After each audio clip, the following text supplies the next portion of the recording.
Why should I be frightened of dying? See no reason for it. You gotta go sometimes.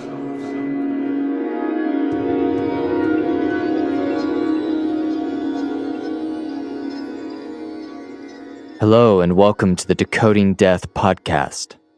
Thank you very much for listening today.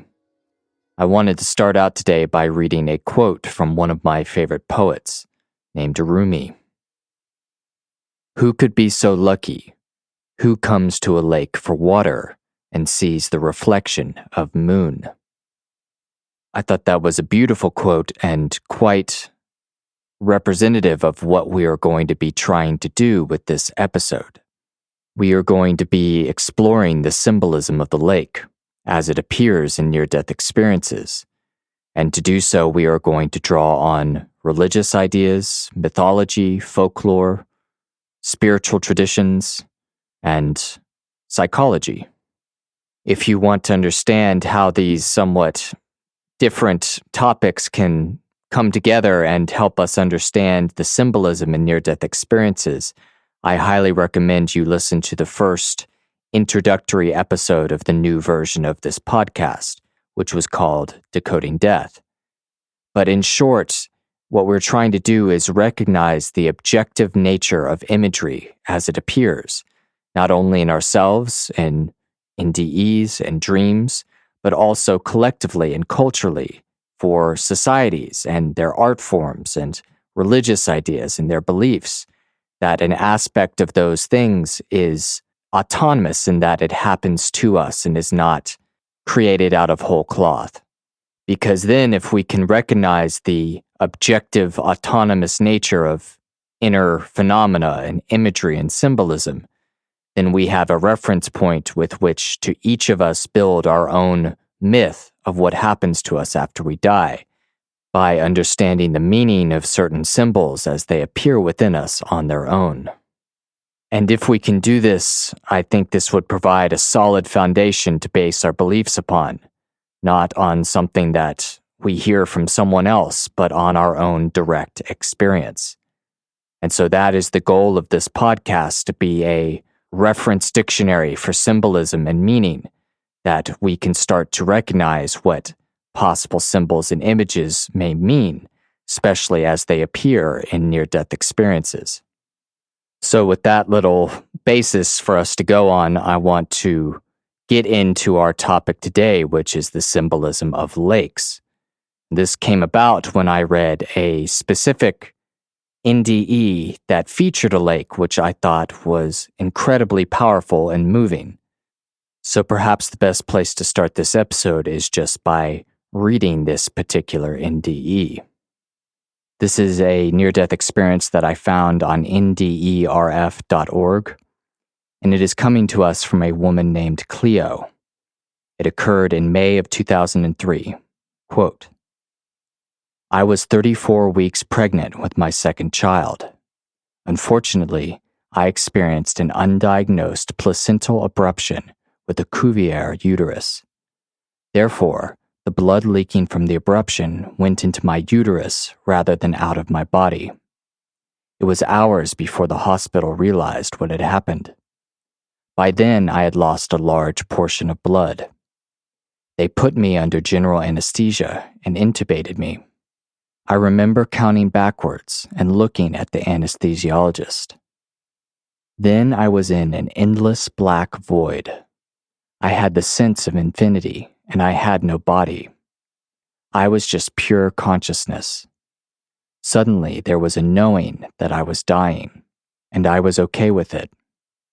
All attachment to earthly material was just gone. As if to answer my question, a voice said, quote, all that remains is love. The voice was not a sound. Rather, it was just a kind of knowing. I understood this to mean that when I die, all that I bring with me is the sum of love I had given and received on earth. Next, I was being sucked backwards through a tunnel. I was suddenly aware of my body. I woke up and tried to pull out my intubation tube. The anesthesiologist put me back under. I was later told they were quite freaked out by me waking up and trying to take the tube out. After burying my stillborn daughter, I became obsessed with getting her back. I literally ached for her, in a way only a parent who has experienced loss can understand.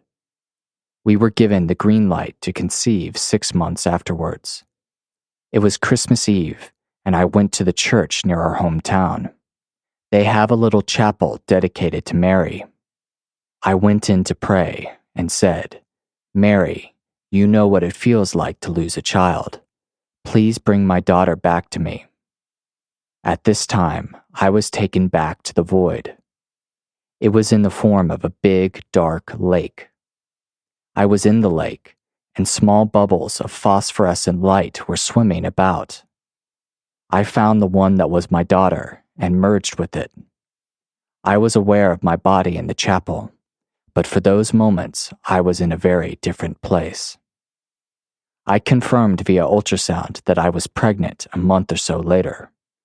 The following September, I gave birth to a healthy baby girl via C-section.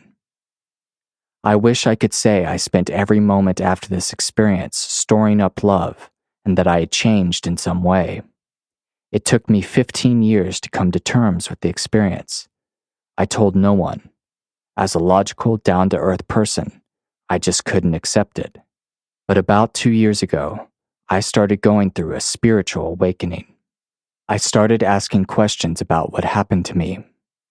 Since then, I finally caught up with the idea that love is truly the most important currency on earth. End quote. Okay, so I thought this NDE from Cleo was extraordinary for a couple different reasons. First, it's 2 separate experiences that share a connection.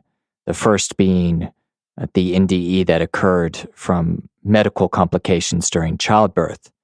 And the second was a almost spontaneous religious experience that occurred at Cleo's behest, based on her pleas to the Virgin Mary, occurring in a chapel on Christmas Eve.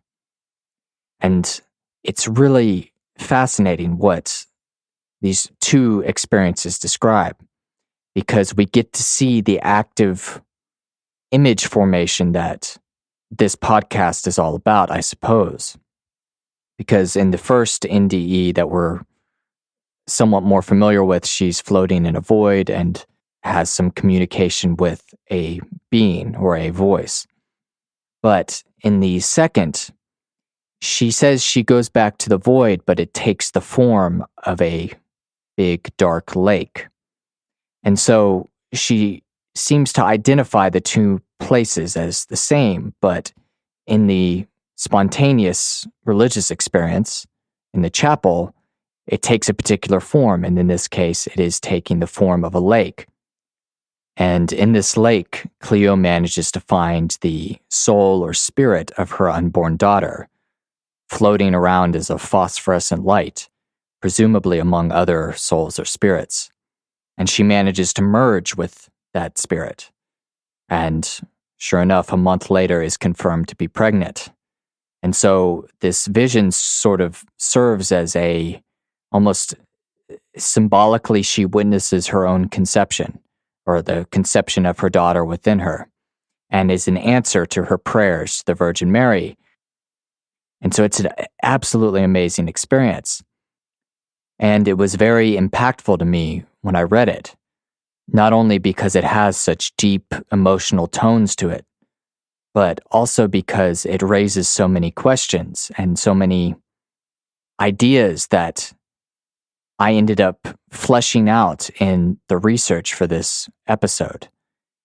There are all these different seeds that are in this experience that, in doing research on lakes and the symbolism of them and their role in spiritual and religious traditions, I see a lot of connections with this first experience that I ended up reading. So one such idea is almost explicitly mentioned in this account from Cleo, and that is an identification of the lake with the land or realm of the dead, where spirits live. This is something that I found many different examples of in cultures around the world, and we're going to talk about a few of them in particular. But it's a fascinating idea that comes straight from the text of Cleo's experience, and that is that the void that she sees while she's dying, she identifies with this image of the lake that she has when she is in the chapel. And so we're going to flesh that out. I just want to sort of put that out there as something that we're going to develop. And then another idea that emerges from Cleo's experience is the connection of the lake with a deity. Now, in this case, the vision of the lake occurs after she has petitioned the Virgin Mary for peace, for an answer, for grace to be connected with her unborn daughter. And sure enough, that is granted. Now, the Virgin Mary does not appear in the vision, but nonetheless, I was quite surprised to find a connection between the Virgin Mary and the lake. Now, for instance, the University of Notre Dame in South Bend actually has a full name that is not often invoked, and that is Notre Dame du Lac. That means Our Lady of the Lake, and it is a sort of fusion between Arthurian legend and medieval Christianity, identifying the Virgin Mary with this figure known as the Lady of the Lake. And that's something that we're going to get into in more depth. But more than that specific connection that I found, most of the research that I ended up doing found many connections between deities and specific lakes. And this can range from major religious figures such as Jesus or Brahma, all the way to more local goddesses or enchantresses that reside in a lake. And as I mentioned, we will get more into those examples and flesh them out a bit more to really substantiate them and show that what's going on in this experience probably is not just personal to Cleo, but extends to all of us, is a symbolic language that all of mankind partakes in certain ways. And so just to summarize so far, there are two main themes that we are getting from Cleo's NDE that are going to be the basis of this episode. The first is the lake as the realm of the dead, or the afterlife, the place where the dead reside. The second is the lake's connection with a particular deity, as the Virgin Mary is the closest thing Christianity has to a goddess. And then finally, as you might have guessed from the title of this episode, this symbol is not complete without looking at its dark side.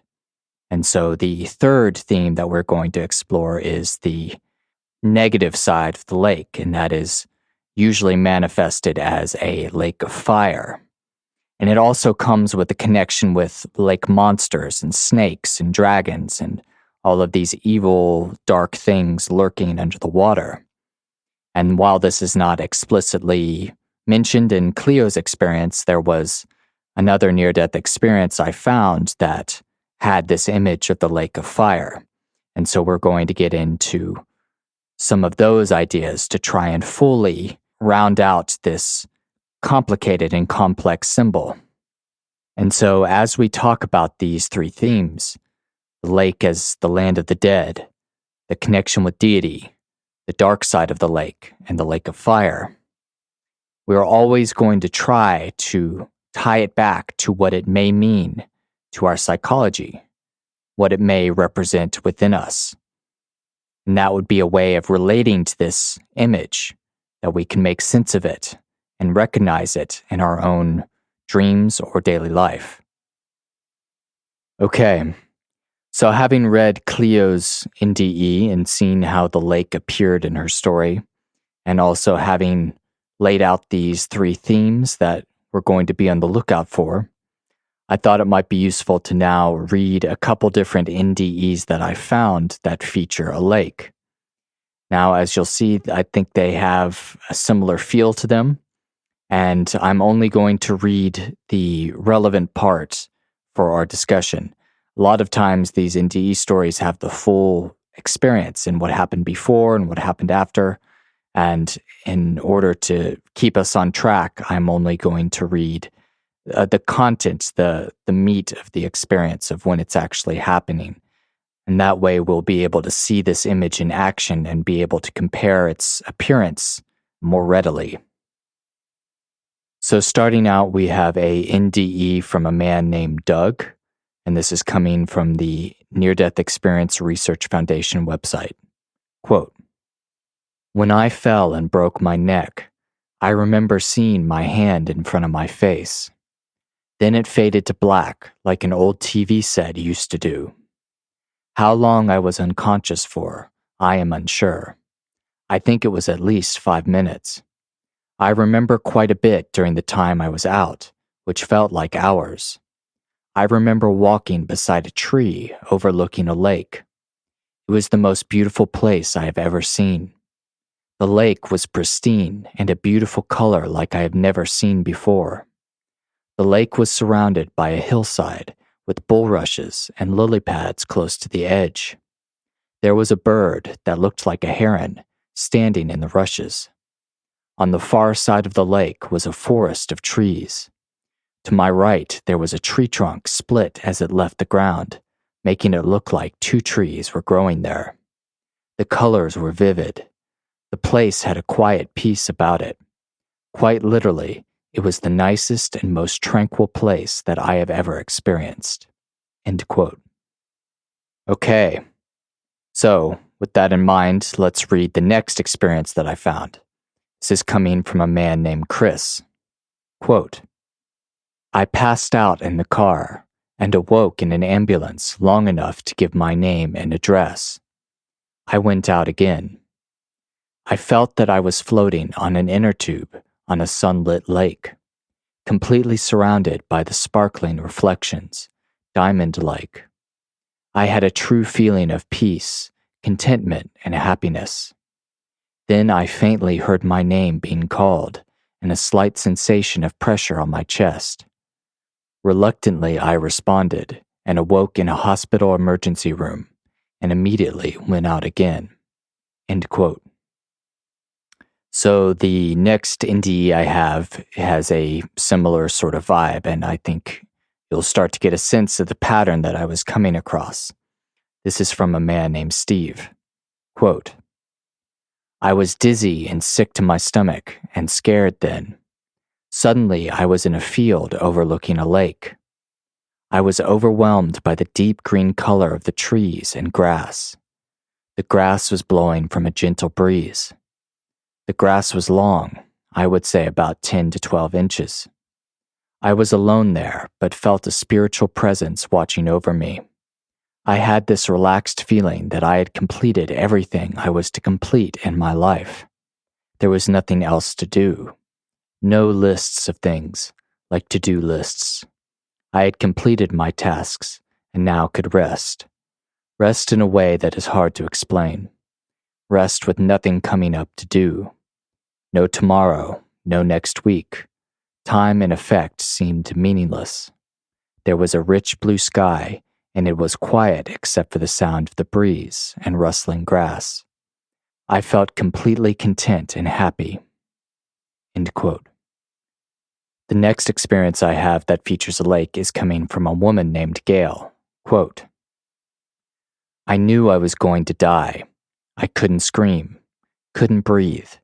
Right before I lost consciousness, I smelled something strange, very strange. After that, I was on a lake in a rowboat. I could see myself in the boat.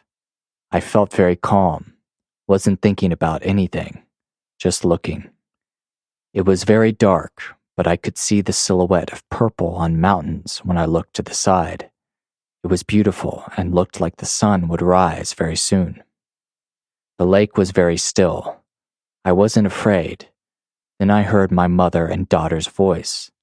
but my daughter, who was only approximately 2 at the time, well, it was the sound of her voice grown up, but I knew it was her voice. They called my name, and my body moved like through an air current very quickly. It was as if the wind carried me so fast, and I saw a bright, bright light very quickly, and then a beach. Then I saw my mom and daughter standing on the beach. My daughter was grown up. I came out of the unconsciousness. End quote. Okay, here's another experience featuring a lake that is coming from a woman named Mary. Quote, I opened my eyes to the most beautiful, brightly lit place. Green grass, a pond/lake, trees, but this light eclipsed all. I looked around and realized I was sitting on a man's lap, who was dressed in white robes. He had dark hair. At first, I thought it was my deceased father in his younger years. Then I thought it was my first husband, who had passed on in 1981. Then I knew it was Jesus. He held me and comforted me. No words were spoken, but the love and peace. Then I heard yelling from far away. It was my then boyfriend calling for help. I woke up to little or no pain. End quote. Okay, so I have one more experience that I'm going to read, at least for now, and this is coming to us by way of a man named Graham. Quote, racked with panic, my sight faded, sense of my body faded, sound faded, and then came the calm. I found myself disembodied, floating above a crystal clear lake. It was only small, the water shallow, with smooth stones about the size of a spread hand. Lush green foliage with small shiny leaves overhung the water. I was as conscious and able to think as I am here now writing this. Yet I was suffused with the peace that passes all understanding. This was something of a revelation to me, and I didn't want to go back to the horrors of the HDU. End quote. Okay, so I think you can probably tell from these examples that I read that a certain pattern starts emerging after we've read several of them. There's a consistency in how this image of the lake appears. It seems to be a place of peace, of contentment, of overwhelming beauty that's indescribable. Many of the individuals that we read try to describe the trees and the breeze and the grass and all of this nature that has this sublime sort of beauty, mountains in the distance. And a lot of these individuals have different relations to where they are in reference to the lake. For instance, Graham is floating above it, and Gail is in the lake on a rowboat, and several of the others are on the shoreline. And so, like we often talk about, there are individual differences in how this image appears, but there's this general overall sort of consistency in meaning. Another pattern that we saw was that several of the NDEs also featured a person or a being that was at the lake, whether it was a spiritual presence or, in the case of Mary, it was Jesus or a deceased loved one. Several of them had people or certain beings that appeared there at the lake, which is right in line with what we tend to see in other near-death experiences. So here is where we can start to bring in some of those themes which I had discussed earlier, this idea of the lake being associated with deity or with the afterlife, the place where the dead or the souls of the dead reside. And so it's not entirely, let's say, distinct from other NDEs where people see deceased loved ones or a being of light or some religious figure such as Christ. But it seems as though the lake is emphasized in these experiences. And what I mean by that is most of the individuals go to such lengths to try to describe the sense of beauty and peace that comes from the lake and just being in this particular setting, that it's really the feature in many ways of these experiences. So all of this starts to raise the question of why a lake? Of all the things that could have been represented, why would it be a lake?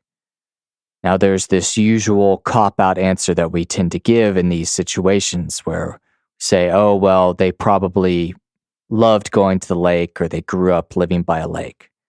But we don't have any evidence that that's the case.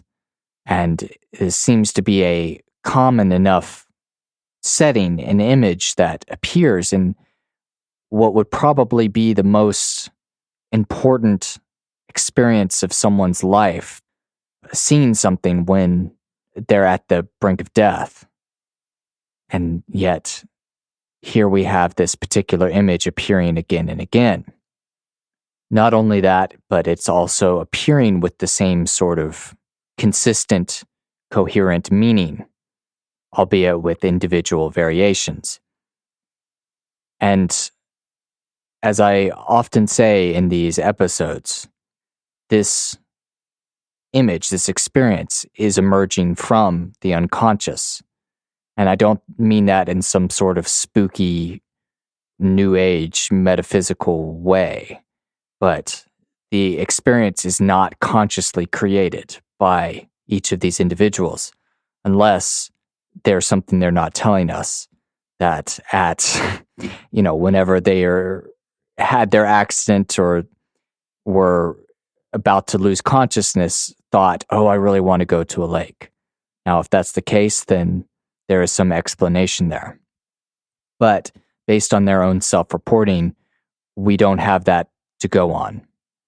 And so the only assumption that we can make is that this particular image, this particular place, appears unconsciously. They just find themselves in it. It's autonomous. It's almost a fact of nature. That's how the experience presents itself. It has a life of its own in a way. It happens to the person. And of course, it bears some connection with the individual's beliefs and religion and things that they believe in, loved ones that have passed on. It has a very personal sort of connection, but there's also this layer that has a deeper, let's say, human level meaning that perhaps we can learn from. And that's where we're going to bring in some Jungian psychology and techniques in order to try to flesh out what that universal meaning might be, what could be expressed by this image of the lake. And to do that, we're going to draw on some of the methods that we have used in previous episodes. We're going to use this technique called amplification. That is, finding different examples of this image in the cultural productions of mankind throughout time, throughout history. How has the lake appeared to us? And what have been our thoughts about it? What have been our beliefs and superstitions around the lake? And this technique of amplification is running and functioning based on the same assumption that we're having to use when examining this NDE imagery. That assumption is that these squishy things that we have such a hard time dealing with, such as beliefs and feelings and attitudes and, folklore and mythology, stories, these sort of things are not necessarily made up, but there is an element of them that is objective in that it happens to the individual. Just as a dream happens to a single person, a myth or stories or folklore might be the dream of a culture, of a society. And so there's an element to it that happens objectively to mankind. Now, of course, religious ideas and spiritual ideas and rituals and traditions and myths can all be created, they can all be developed over time, they can be even made up, but they will not last and they will not have any staying power unless they have an underlying level of truth, and not truth in the literal way that we usually prefer. When people take religious stories literally and try to base their proof on that level of analysis, it usually doesn't end up going too well. But if we look at religious stories and myths as reflecting the structures of our psyche and human patterns of understanding and living and being, then we can have an objective basis by which to evaluate and compare what we think of as very subjective inner individual experiences, because they do have an underlying objective foundation in the spontaneous and autonomous functioning of our psyche, both individually and collectively. So that is going to be the basis of our exploration of the symbolism of the lake. And there's something I like to do when starting out looking at a particular image, and that is to look at the etymology of the word that we assign to this particular image. So where does the word lake come from? Because usually there's some deeper levels of meaning that get lost over time. And when we look at the origin of the word, that there's sort of a substrata of different associations that we can make and build upon as a good foundation to begin our discussion. So I'm going to read the etymology of the word lake and how we got the word and what some of its roots were. Quote, lake, body of water surrounded by land and filling a depression or basin. Early 12th century, from Old French, lac, and directly from Latin, lacus, pond, pool, lake, also basin, tank, reservoir, related to lacuna, hole, pit. From Proto-Indo-European, laku, body of water, lake, sea. Also source of Greek lakos, pit, tank, pond. Old Church Slavonic, loki, pool, puddle, cistern. Old Irish, loch, lake, pond. The common notion is basin. There was a Germanic form of the Proto-Indo-European root, which yielded Old Norse, logur, sea flood, water. Old English, laku, stream, pool, pond. Lagu, sea flood, water, extent of the sea.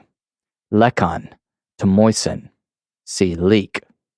In Middle English, lake, as a descendant of the Old English word, also could mean stream, river gully, ditch, marsh, grave, pit of hell, and this might have influenced the form of the borrowed word. End quote. Okay, so I think this is a perfect example of how etymology and the history of a word can be useful in finding some of those hidden meanings, those deeper roots. In this case, it has some of the meanings that we've come to expect with the word lake, such as a body of water, a pool, a puddle, even the sea, or a sea flood, or just water in general. But then we also have these other meanings that actually line up quite well with what we've discussed so far, such as a hole or a pit or the grave.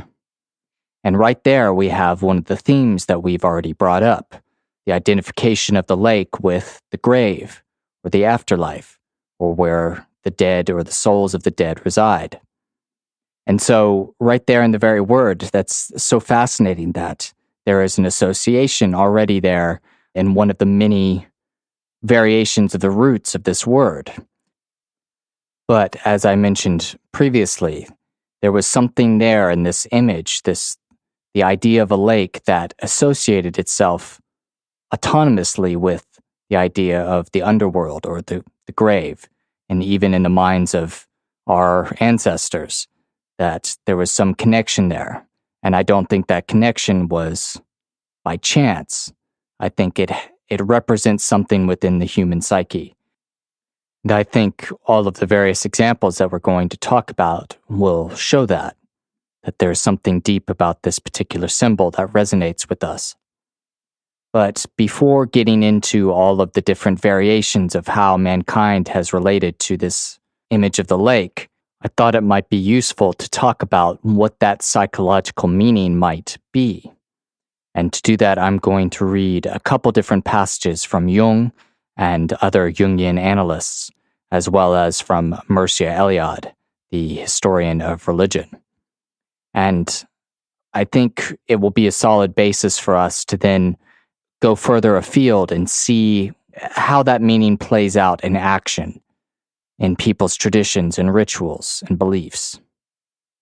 So to start out, I'm going to read a quick quote from Mysterium Conjunctionis, which is Jung's work on alchemy. And in this little passage, he was talking about alchemical operations and happened to talk about what water and its manifestations can represent in the psyche. Quote, "But consciousness is confronted by the objective fact of the unconscious, often enough an avenging deluge. Water in all its forms, sea, lake, river, spring, is one of the commonest typifications of the unconscious, as is also the lunar femininity that is closely associated with water." End quote.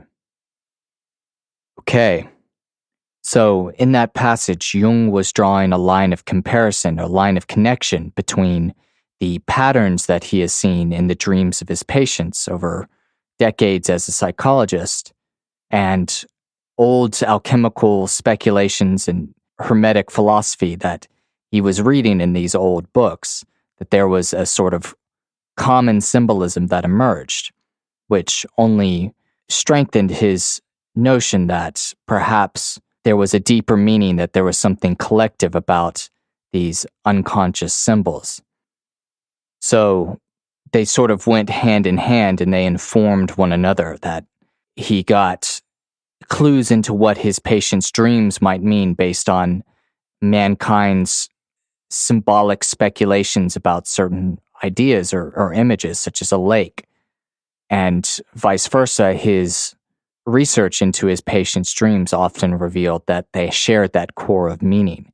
So in that way, the mythology surrounding a particular symbol allowed the clue or the hint to understand a patient's dreams, and then the improvement and the healing of the patient through that means only served to further strengthen the importance of mythology and the collective basis of our psychology and its roots in history.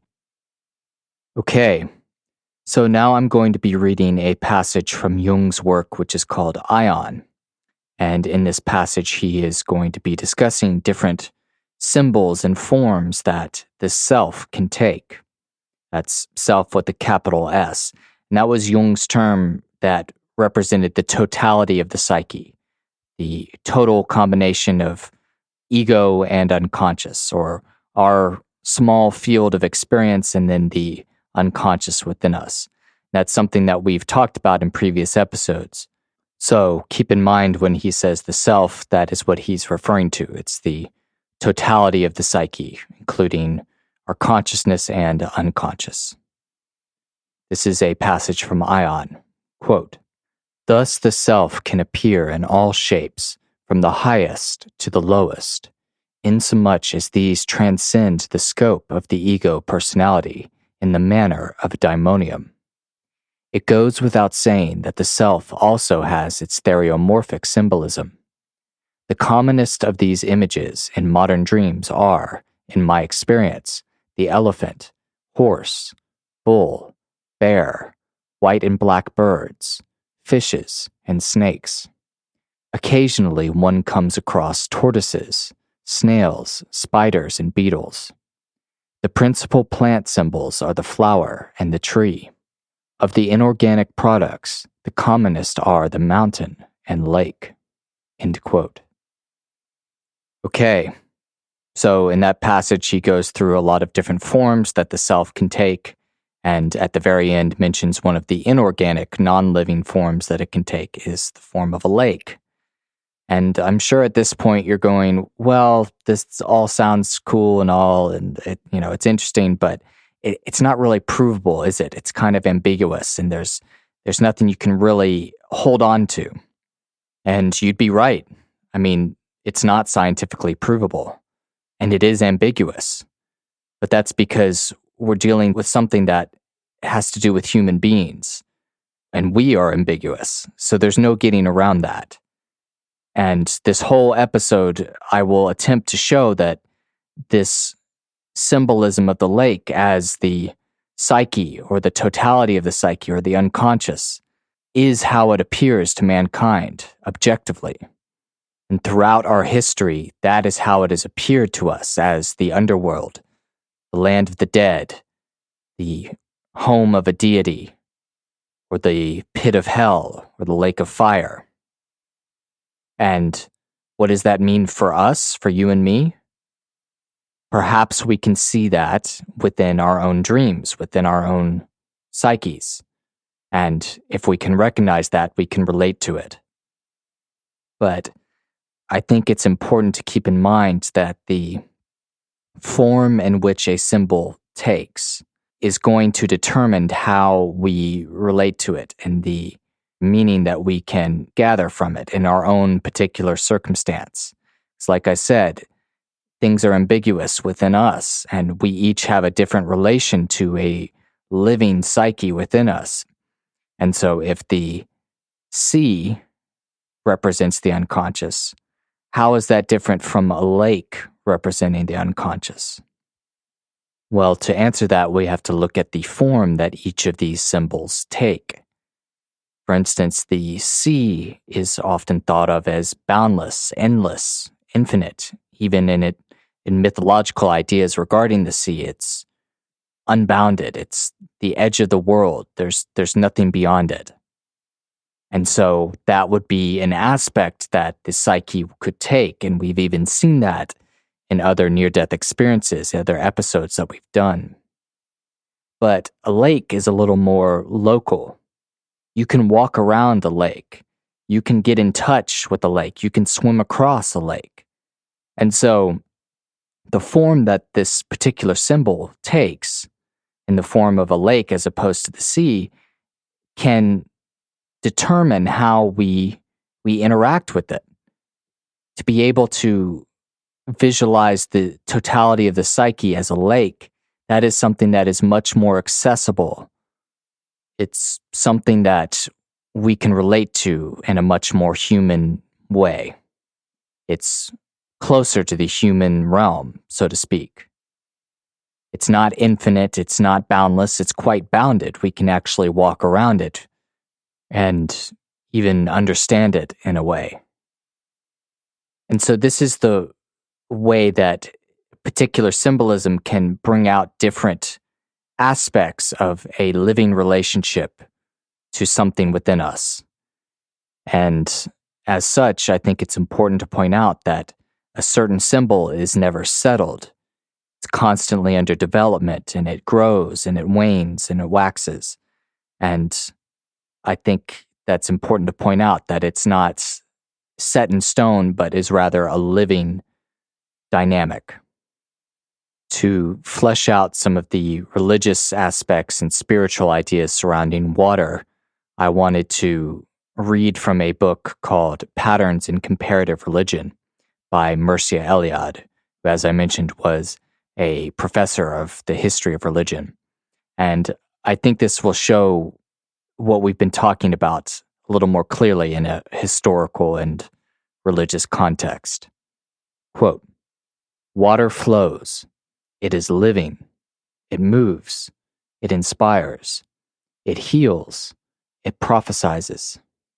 By their very nature, spring and river display power, life, perpetual renewal. They are, and they are alive. Thus they have a certain autonomy, and their worship persists in spite of other epiphanies and other religious revolutions. Each continues always to reveal the sacred force that is peculiarly its own, and at the same time shares in the prerogatives of water as such. The cult of water, and particularly of springs held to be curative, hot springs, salt springs, and so on, displays a striking continuity. No religious revolution has ever put a stop to it. Fed by popular devotion, the cult of water came to be tolerated even by Christianity after the fruitless persecuting of it in the Middle Ages. The reaction began in the 4th century with Saint Cyril of Jerusalem. Ecclesiastical prohibitions were made over and over again from the Second Council of Arles, 443 or 452, until the Council of Treves in 1227. In addition, a considerable number of polemics, pastoral letters, and other documents mark out for us the struggle made by the Church against the cult of water. In some cases, the cult seems to have lasted from the Neolithic age until the present day. In the hot spring of Grissy, in the commune of Saint Symphorien de Marmagne, for instance, Neolithic and Roman ex votos can be found. Similar traces of Neolithic worship, silexes broken to show they were ex votos, were found in the spring now called Saint Sauveur. Rooted in prehistory, the cult was passed down to the Gauls and later the Roman Gauls, whence it was taken up and assimilated by Christianity. At St. Moritz, until quite lately, there still stood ancient remains dating from the worship of the Bronze Age. In the commune of Bertinoro, religious remains from the Bronze Age are to be found near a modern well of chlorosaline water. In England, springs near some of the prehistoric barrows and megalithic monuments are held by the local inhabitants to be miraculous and beneficent. And finally, I think I should recall the ritual that took place at the lake of Sant Andéol in the Aubrac Mountains, described by St. Gregory of Tours, AD 544 to 95. The men came in their carts and feasted for 3 days by the lakeside, bringing as offerings linen, fragments of clothing, woolen thread, cheese, cakes, and so on. On the 4th day, there was a ritual storm with rain. Clearly, it was a primitive rite to induce rain. A priest, Parthenius, having in vain tried to convince the peasants to give up this pagan ceremonial, built a church to which the men eventually brought the offerings intended for the lake. However, the custom of throwing cakes and worn-out things into the lake remained alive till the 19th century. Pilgrims continued to throw shirts and trousers into the lake, though they did not really know what their object was in doing so." End quote. Okay, so there were some really interesting things in that passage by Mircea Eliade that I wanted to point out. First off, he starts by saying the sacred is autonomous, that what we find sacred, what we find captivating, what we find worthy of awe and worthy of worship, almost has a life of its own, that it strikes us objectively, as we've alluded to in psychological terms, but here he is talking strictly about the religious experience and the divine as it manifests to man. And in this context, he was referring to the divinity of water, or the, I guess, sacred nature of water that has apparently, based on our records and artifacts and archaeological data, been with man for quite a long time. He even mentions evidence of worship of springs and certain water sites that could stretch back to the Neolithic, which presumably could be 12,000 years ago. He talks about the discovery of Neolithic and Roman ex votos, which are offerings that are left for the gods, that have provided evidence for a cult of water, which he calls it, that stretches way back into our history. And he also describes all the efforts of priests and pastors to try and stop the worship of these springs and these water sites through even the Christian era, and how they attempted to put a stop to these traditions, these rituals, but were unsuccessful, which shows that they have a certain staying power, regardless of the religious dogmatic authority at the time.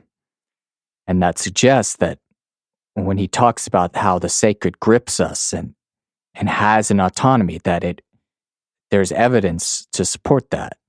And that lines up perfectly with some of the things that Jung has talked about in the way that the psyche presents itself to mankind objectively. And he even mentions a particular, I guess, historical fact of a certain tradition that took place at a lake. The local people would feast and stay by the lakeside and throw certain offerings into the lake of clothes and sounds like food, until a priest wanted to put a stop to it and built a church by the lake so the offerings could go there. But the tradition continued despite the reorientation of the ritual towards a Christian context, and that people continued to throw certain garments and cakes into the lake. And so it shows how this symbolism is very real to us and something that we enact and we live. And sometimes we don't understand why we do it, but that doesn't mean it's not meaningful. In connection with this, a listener of the show named Jane sent me a paper that she found by an anthropologist who was describing the practice of people in Ireland who would visit sacred wells and springs that may have originally had pagan context, but grew to be associated with particular saints and cures of certain ailments, that they would perform a folk liturgy and stop at multiple stations and make prayers. And so it's almost the same thing that we were discussing in the case of what Eliade presented, that ancient pagan cult of water type of practices became Christianized and continued in a new paradigm. I want to read a couple paragraphs from this paper because not only does it emphasize the archetypal basis of what we're dealing with, but as the paper itself mentions, these sacred places can include lakes and ponds. So it ties directly in with the purpose of this episode. The name of this paper is Paying the Rounds at Ireland's Holy Wells, and it's by the author Celeste Ray, who is a professor of anthropology at the University of the South in Tennessee. Quote, "A holy well is a water source, most often a spring, but sometimes a pond or an entire lake, which is a site of religious devotion. In Ireland, these sacred sites are commonly dedicated to a saint, and their waters can be blessed with, quote, a cure for particular ailments. Our daily physical need for water has fostered pan-human hydrolatry. Sacred wells and springs can be found around the globe. In Australia, Aboriginal ancestors are still greeted at waterholes they created in dreamtime. Mexico has its holy water aguajes and Mayan cenotes. Haiti has the healing pilgrimage waterfall at Soto. Mami Wata has become the generalized name for healing spirits who inhabit a variety of water bodies in Niger and Nigeria. Shinto kami spirits dwell in Japanese springs, and Zamzam at Mecca is the holiest well in Islam, visited by millions annually on the Hajj. As Eliade noted, quote, water symbolizes the whole of potentiality. It is fons et origo, the source of all possible existence, end quote. The first people to reach Ireland during the Mesolithic surely venerated water sources, and Christina Ferdingren argues that lithic materials and human remains deposited in Irish lakes in this period may have been votives. Gabriel Cooney suggests that Neolithic votive deposition of human remains, pottery, and stone axes in Irish bogs, coastal wetlands, and rivers may be associated with the veneration of ancestral spirits. Iron Age votives have been found at holy wells in current use, such as St. Anne's Well at Randallstown, County Meath. The Irish sacred water tradition entered Christian practice from a previous and long-lived existence, and is a legacy of the syncretism that shaped indigenous visions of Christianity. Early Christian missionaries taught where people already worshipped, and folded pagan places of pilgrimage, including holy wells and trees, into the new faith. Hallowed sites and people's desire to access their supernatural power through votive gifts continued in perpetuity, although the definition of the supernatural evolved. Sacred places remained numinous and charismatic. Only the presiding spirit became instead an intercessor with the divine. While such sites of natural sacrality are also common elsewhere in the world, Ireland is unusual in Europe in retaining holy well visitation as a regular part of Catholic parish life. And now skipping ahead a bit, quote, holy wells might be a part of larger pilgrimage sites, or may be the focus of their own sacral landscapes. A well's physical context might be studied with other thaumaturgical features. Proper visitation of a well may require preliminary movement around these, quote, stations, with the recitation of a set number of prayers in a prescribed order unique to the site. While individual prayer is usually considered non-liturgical, individuals rounding the stations are performing a folk liturgy. Praying at each station and then at the well, or saying one set of prescribed prayers while circumambulating the well, constitutes one round. A single round might suffice for those engaging in meditative prayer or as a daily spiritual exercise, but for those praying with an intention or specific petition, multiple rounds might be required, often in sets of 3, 6, or 9. Doing or paying the rounds, sometimes called performing the stations, can take hours, but may be fulfilled in part on successive shorter visits, around each Sunday or Thursday for 3 weeks, for example. The, quote, payment of prayers may be offered to the well's presiding saint for interceding on the supplicant's behalf or directly to God. Approach to the well itself might occur in the middle of rounding, but it is commonly the culmination of these syncretic folk liturgies.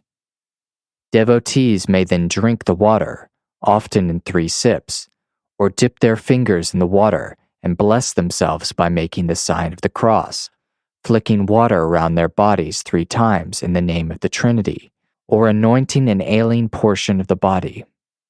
If after performing the rounds one sees a fish, a trout in some, a salmon in others, or occasionally an eel, one's request will be answered. The rounding process may also be called the pattern, and the course one follows between stations is called in Irish an turas, which means the journey or pilgrimage, so that even those praying the rounds at their local holy well refer to their actions as pilgrimage. End quote. Thank you very much to Jane for sending me that paper, and it was completely coincidental that it happened to line up just perfectly with the passage that I read from Eliade.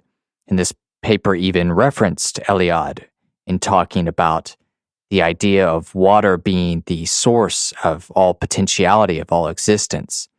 And that is a archetypal idea that goes very deep into who we are as human beings. Now, the paper talks about perhaps the worship of water being connected to the fact that we need it to survive, which is absolutely true, and I think is a good hypothesis. But I also happen to think that these numinous sacred experiences are not so, contrived on the basis of the fact that we need water to live, but experienced as autonomous religious experiences. And I think that view of them as being part of our psyche and our makeup is evidenced by the fact that worship of wells and springs and lakes and ponds can continue into even Christian Catholic practices, although they aren't officially sanctioned by the church, but they exist as a kind of folk liturgy, as the paper mentions. So there's something so meaningful about these traditions surrounding wells and springs and lakes that they can survive from a pagan context all the way up to the modern day in a Catholic setting. And that is why I want to go to such lengths to try to understand how deep the symbolism of water goes into who we are. For instance, the idea of water being sacred or divine, or something worthy of being worshipped, the substance out of which everything else emerged. That idea is at the very heart of Western science and philosophy. One of the most important pre-Socratic Greek philosophers was Thales, and he is considered by some to be the forefather of all Western scientific and rational philosophy. He hypothesized that the originating principle out of which all matter and nature and substance emerged was water. And just as we used etymology to look at the deeper levels of meaning in a word that we may have lost over time, and thus get a broader idea of what a certain word can mean, I think the same principle applies a little bit in how we got to where we are. What are the roots of the things we believe today? And it's incredibly ironic and poignant, I'd say, that our dry and materialistic scientific philosophy can trace its roots back to a almost religious principle that was posited by Thales, that water is the source, the animating principle behind all things. And that same idea is what is at play in these examples that we've discussed so far, of the worship of springs, of lakes, of even perhaps the idea of baptism in a Christian context. It's all having to do with the sacrality of water.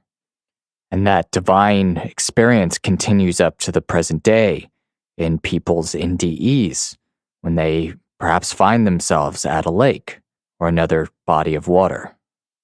And so the consistency of this imagery and this symbolism, I think, is worth exploring and talking about. Okay.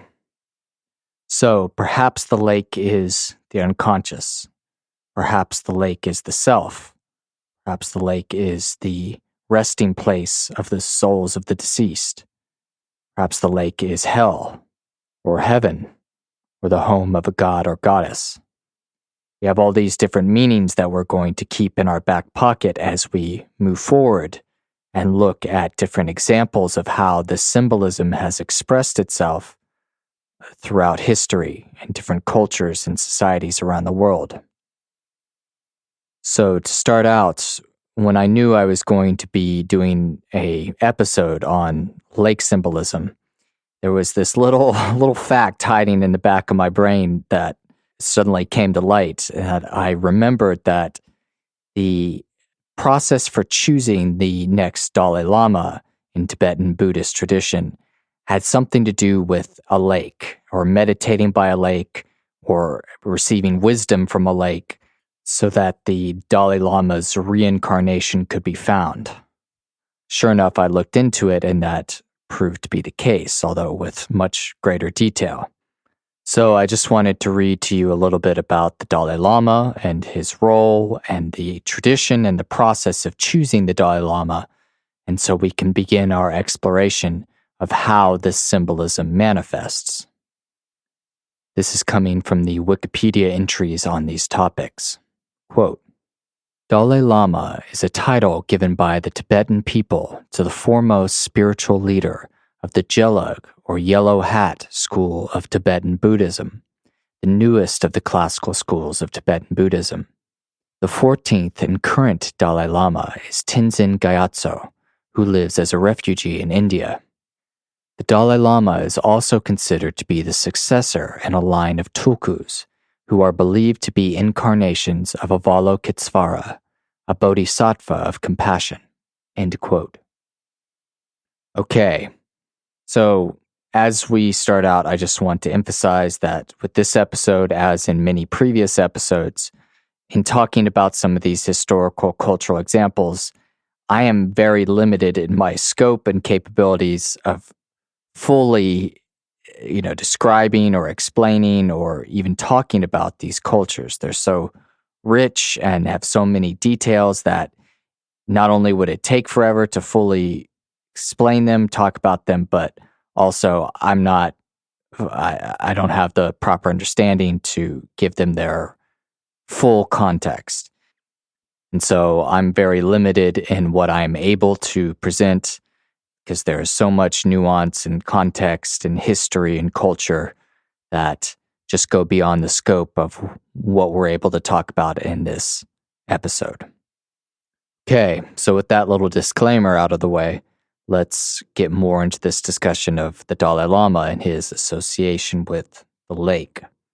So Dalai Lama is a spiritual and political leader in Tibet and Tibetan Buddhism, the Gelug school of Tibetan Buddhism. And he may be an incarnation of a particular bodhisattva.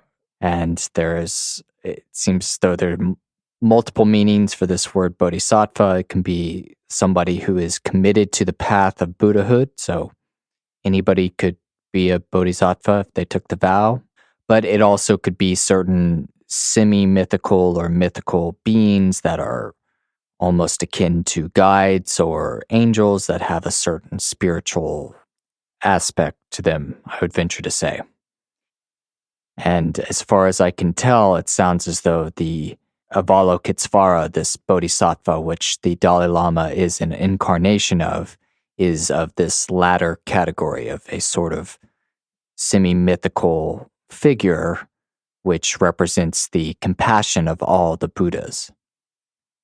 So it sounds to me as though this history and this connection roots the title and position of Dalai Lama in with a apparently divine kind of lineage. Quote, in Central Asian Buddhist countries, it has been widely believed for the last millennium that Avalokitesvara, the bodhisattva of compassion, has a special relationship with the people of Tibet and intervenes in their fate by incarnating as benevolent rulers and teachers such as the Dalai Lamas. This is according to the Book of Kadam, the main text of the Kadampa school, to which the first Dalai Lama, Jidin Drupa, first belonged. In fact, this text is said to have laid the foundation for the Tibetans' later identification of the Dalai Lamas as incarnations of Avalokitesvara. It traces the legend of the Bodhisattva's incarnations as early Tibetan kings and emperors, such as Songtsen Gampo, and later as Jontompa, 1004 AD to 1064. This lineage has been extrapolated by Tibetans up to and including the Dalai Lamas. End quote. Okay, so I hope that serves to at least paint a rough picture of this lineage of this particular bodhisattva and how it emanated into particular incarnations from kings and emperors in Tibet into this lineage of Dalai Lamas. Now, the first Dalai Lama, Jidin Drupa, was a monk who attained a certain level of prominence and mastery in this Gelug school, this Gelug tradition of Tibetan Buddhism. And he lived from 1391 to 1474, and only posthumously did he come to be known as the first Dalai Lama. It was about 100 years after he died that he was referred to by that title. And it sounds as though that after his death, they didn't want to start a whole search for reincarnations. A Tolka system, from what I understand, is the reincarnations forming the line of succession of this particular title. But sure enough, I think around 50 years later, a young boy started saying things which identified him with this figure of the first Dalai Lama. The monastic authorities found this boy convincing, as the reincarnation of the first Dalai Lama, and so they renamed him Jindan Gyatso, and he then became the second Dalai Lama. So I'm telling you this whole process so we can get a bit of context as we move into this relationship with the lake. Now, the second Dalai Lama, Jindan Gyatso, was known for having built a monastery near a particular lake that was called Lamo Latso. Quote, in 1509, he moved to southern Tibet to build Chokorgayal Monastery near Oracle Lake, Lamo Latso, completing it by 1511. That year, he saw visions in the lake and empowered it to impart clues to help identify incarnate lamas. All Dalai Lamas from the third on were found with the help of such visions granted to regents. End quote. Okay, so that's a little introduction to what we're going to be talking about. I want to read more about this Oracle Lake, but first I just want to emphasize what we're going to be focusing on in looking at this particular example. We are going to be trying to identify patterns of meaning and what this image might represent when we encounter it, whether that's an NDE or in our own personal psychic experience. And so one of the aforementioned themes that I want you to keep in mind as we talk about this is the lake as the place where a god or goddess manifests on earth, because this lake is intimately related with the inspiration and maintenance of an entire lineage of spiritual teachers in a particular culture, that of Tibet. And as such, I think that might indicate that there's a deeper significance to what the lake might mean. Quote, Lamo Latso is a small oval oracle lake where senior Tibetan monks of the Gelug sect go for visions to assist in the discovery of reincarnations of the Dalai Lamas. Other pilgrims also come to seek visions. It is considered to be the most sacred lake in Tibet. It is also known as the spiritual lake of the goddess being Palden Lamo, the principal protectress of Tibet. It is said that Palden Lamo, as the female guardian spirit of the Lamo Latso, promised the first Dalai Lama in one of his visions, quote, that she would protect the reincarnation lineage of the Dalai Lamas, end quote.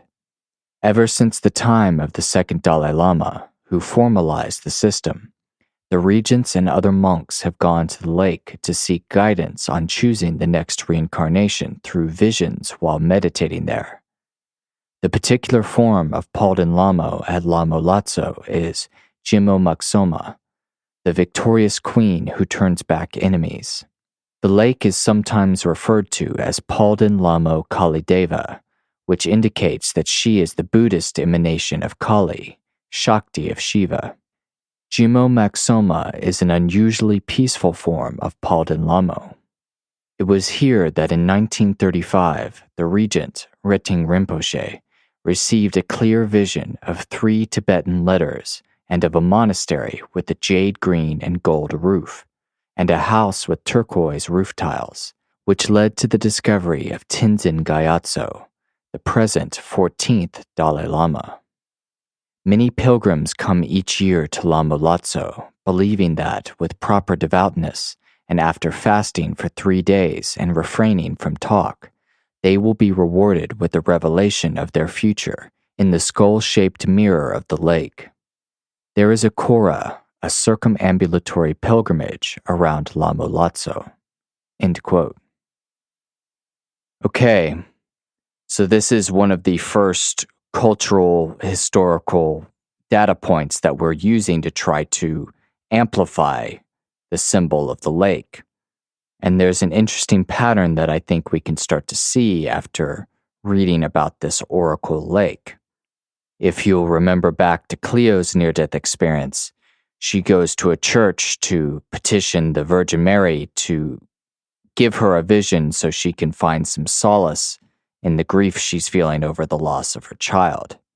And that's granted, and she receives a vision of a lake. But in this case, the monks and regents of the Gelug sect of Tibetan Buddhism are actually physically going to a lake to petition a particular goddess that resides there to try to find the reincarnation of the next Dalai Lama. And apparently not only monks are permitted to do this, but pilgrims visit this lake to walk around it and gain visions of the future, which is a very interesting enacted sort of symbolism. And this even seems to be the same type of idea that was at play in the paper we read about the worship of holy water sources in Ireland by Catholic parishioners. They even consider themselves pilgrims, and they would walk around through several stations and circumambulate around a holy well or water source. To walk around something is to fully grasp it, to fully understand it, to see it from every angle, and also shows a kind of humility. It shows that the lake is a center and we are the periphery. To walk around something shows that it has importance and is sacred. It shows that it is the center and we revolve around it. And perhaps, as that reading suggests, if one is humble enough and takes the appropriate steps of fasting and refraining from talking, then one is granted some wisdom from this sacred center. The ritual Kora pilgrimage also goes hand in hand with some of the symbolism of the lake that we were discussing earlier. The fact that it is accessible, that one can walk around it, that one can interact with it in a way that the symbolism of the ocean or the sea does not allow. And while we're on the topic of the Kora and the pilgrimage to Lamo Lotso, I wanted to bring up an idea, I guess, that I have mentioned a couple times in previous episodes, and that is the idea of a psychogeography, or certain places where one can interact in a more intimate manner with one's own psyche. Now, to frame it that way sounds grossly secular in a way, perhaps even blasphemous, because I think the places where this term might apply are considered to be sacred by many people, and for some cultures in particular, and maybe not others, but I don't want to take away from that in any way by trying to frame it in a psychological lens.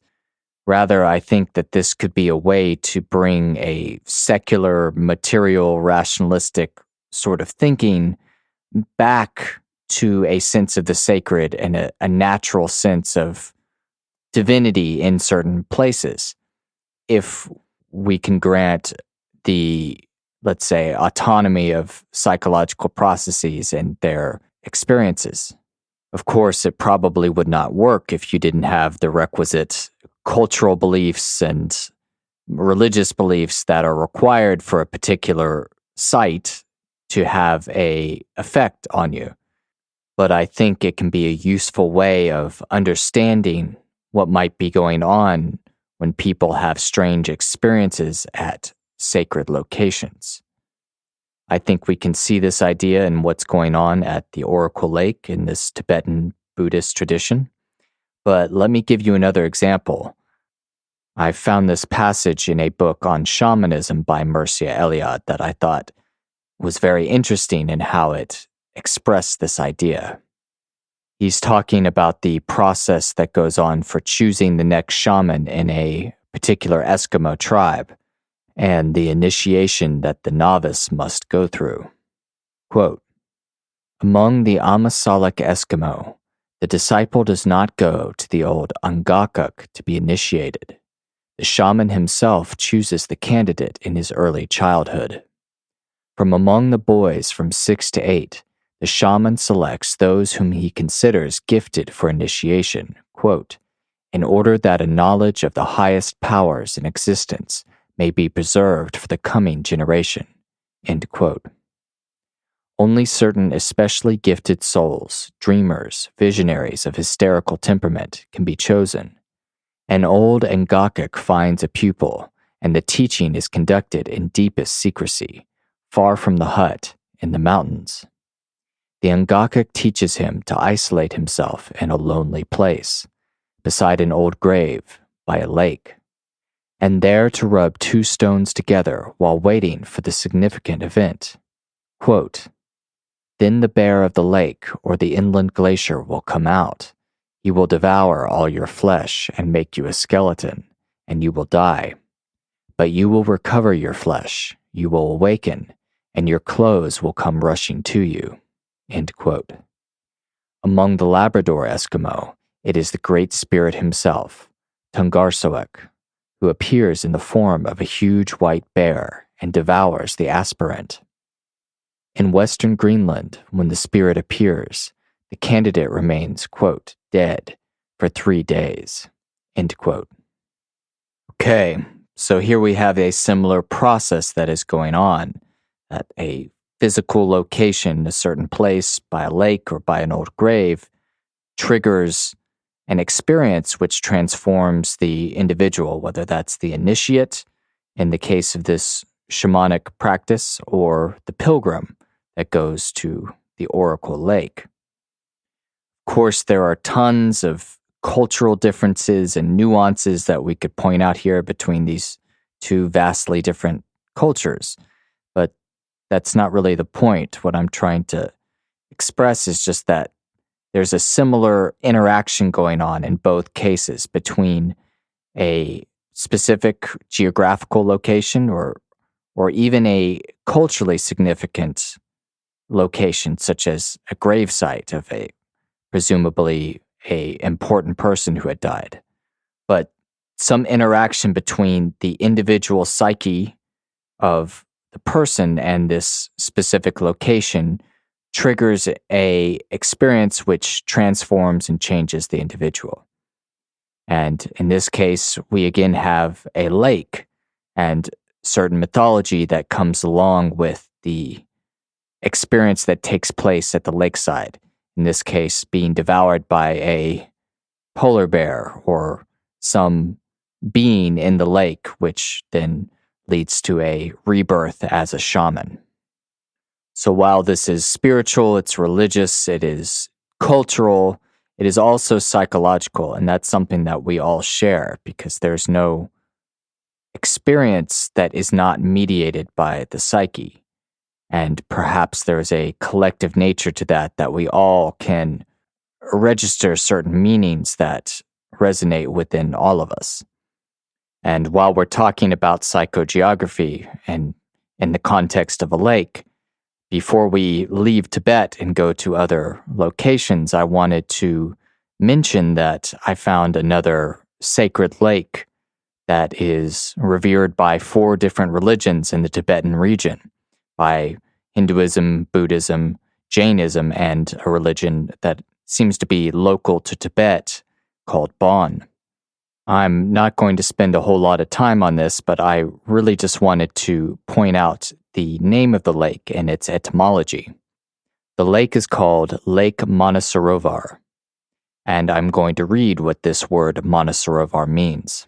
Quote, "The Sanskrit word Manasarovar is a combination of 2 Sanskrit words, manas, meaning mind, in its widest sense as applied to all mental powers, intellect, intelligence, understanding, perception, sense, conscience, while Saravara means a lake or large pond."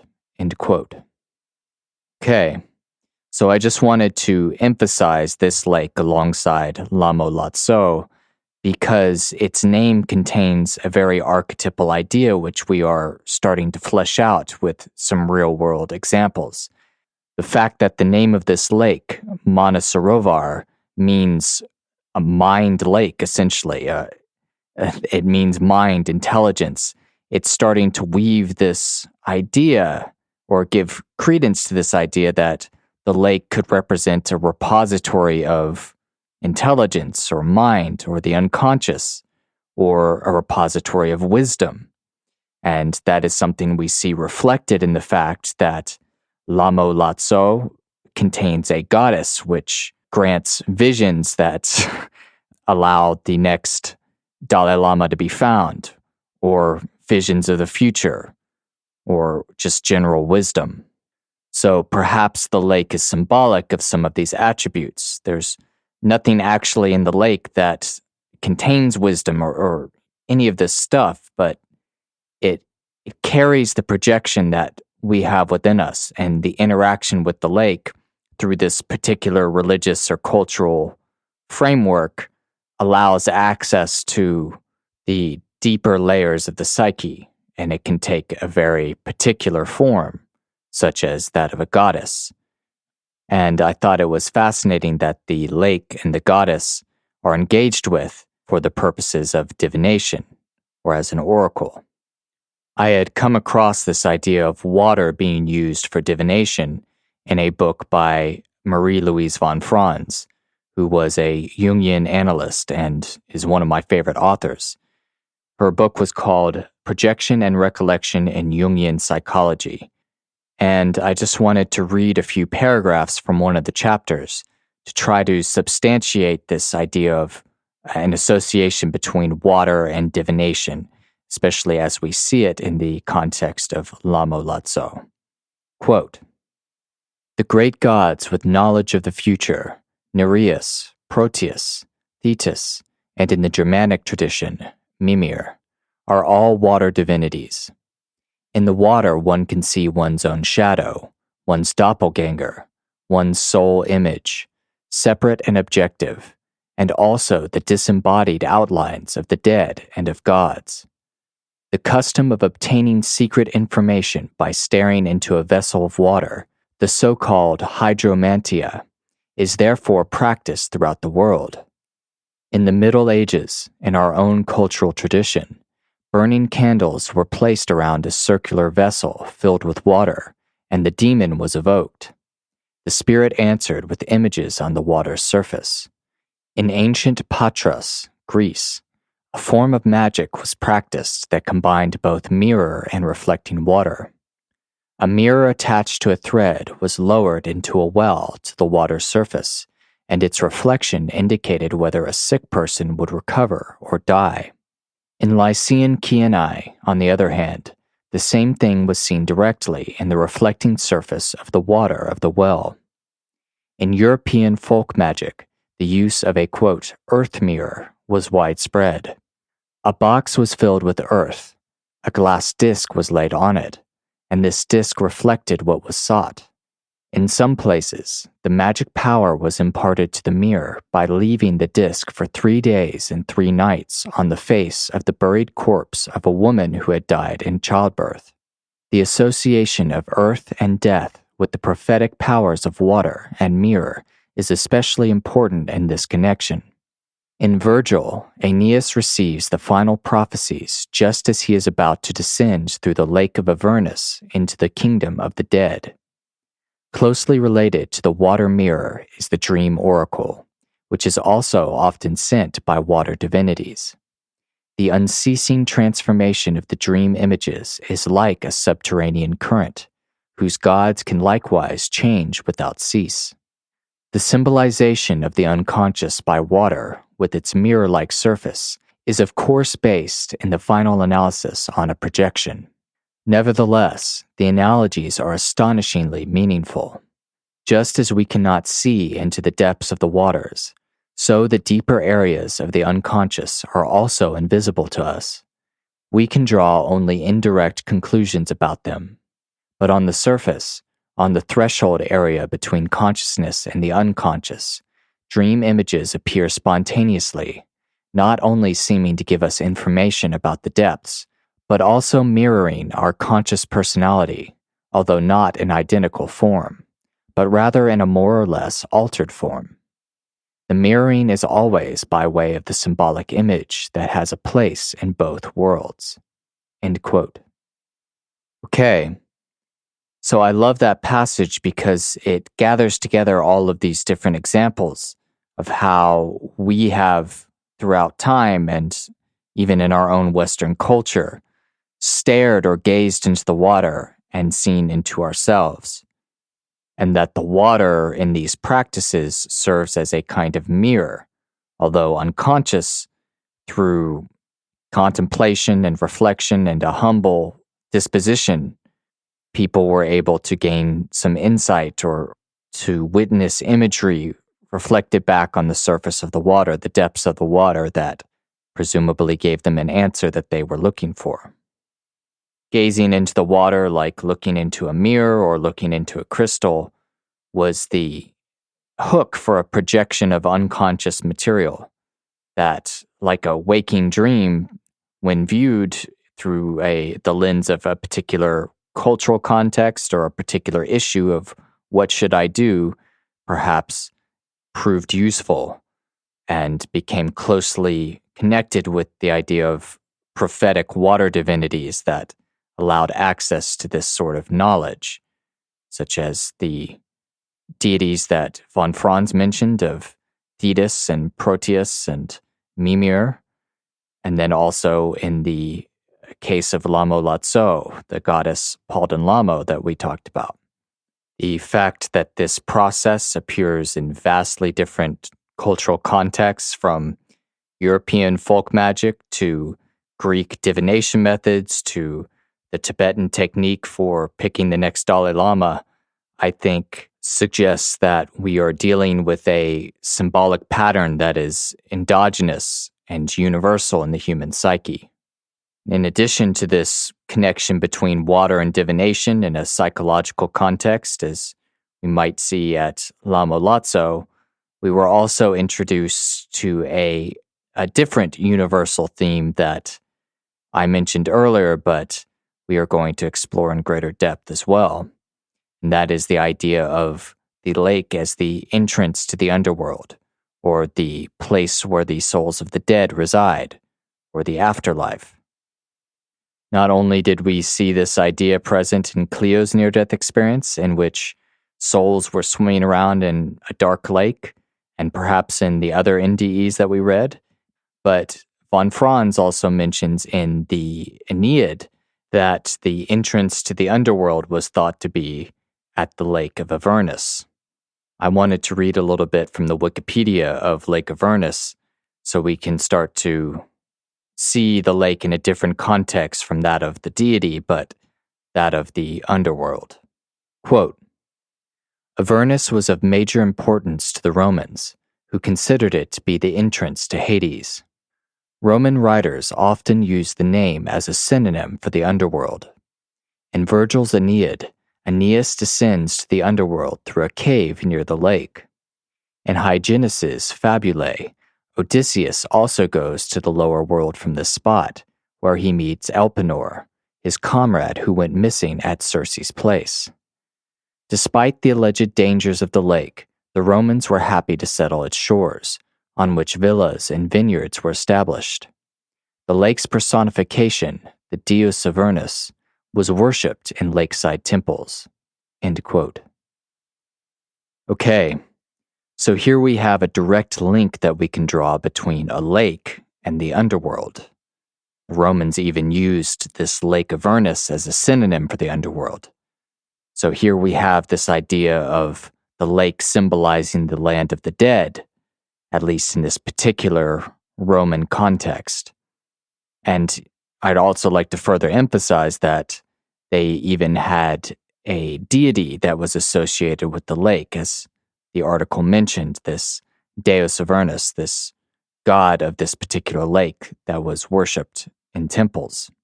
So here in this case, we have at least two of the themes that I had previously mentioned organically emerging out of the ideas surrounding this Lake Avernus.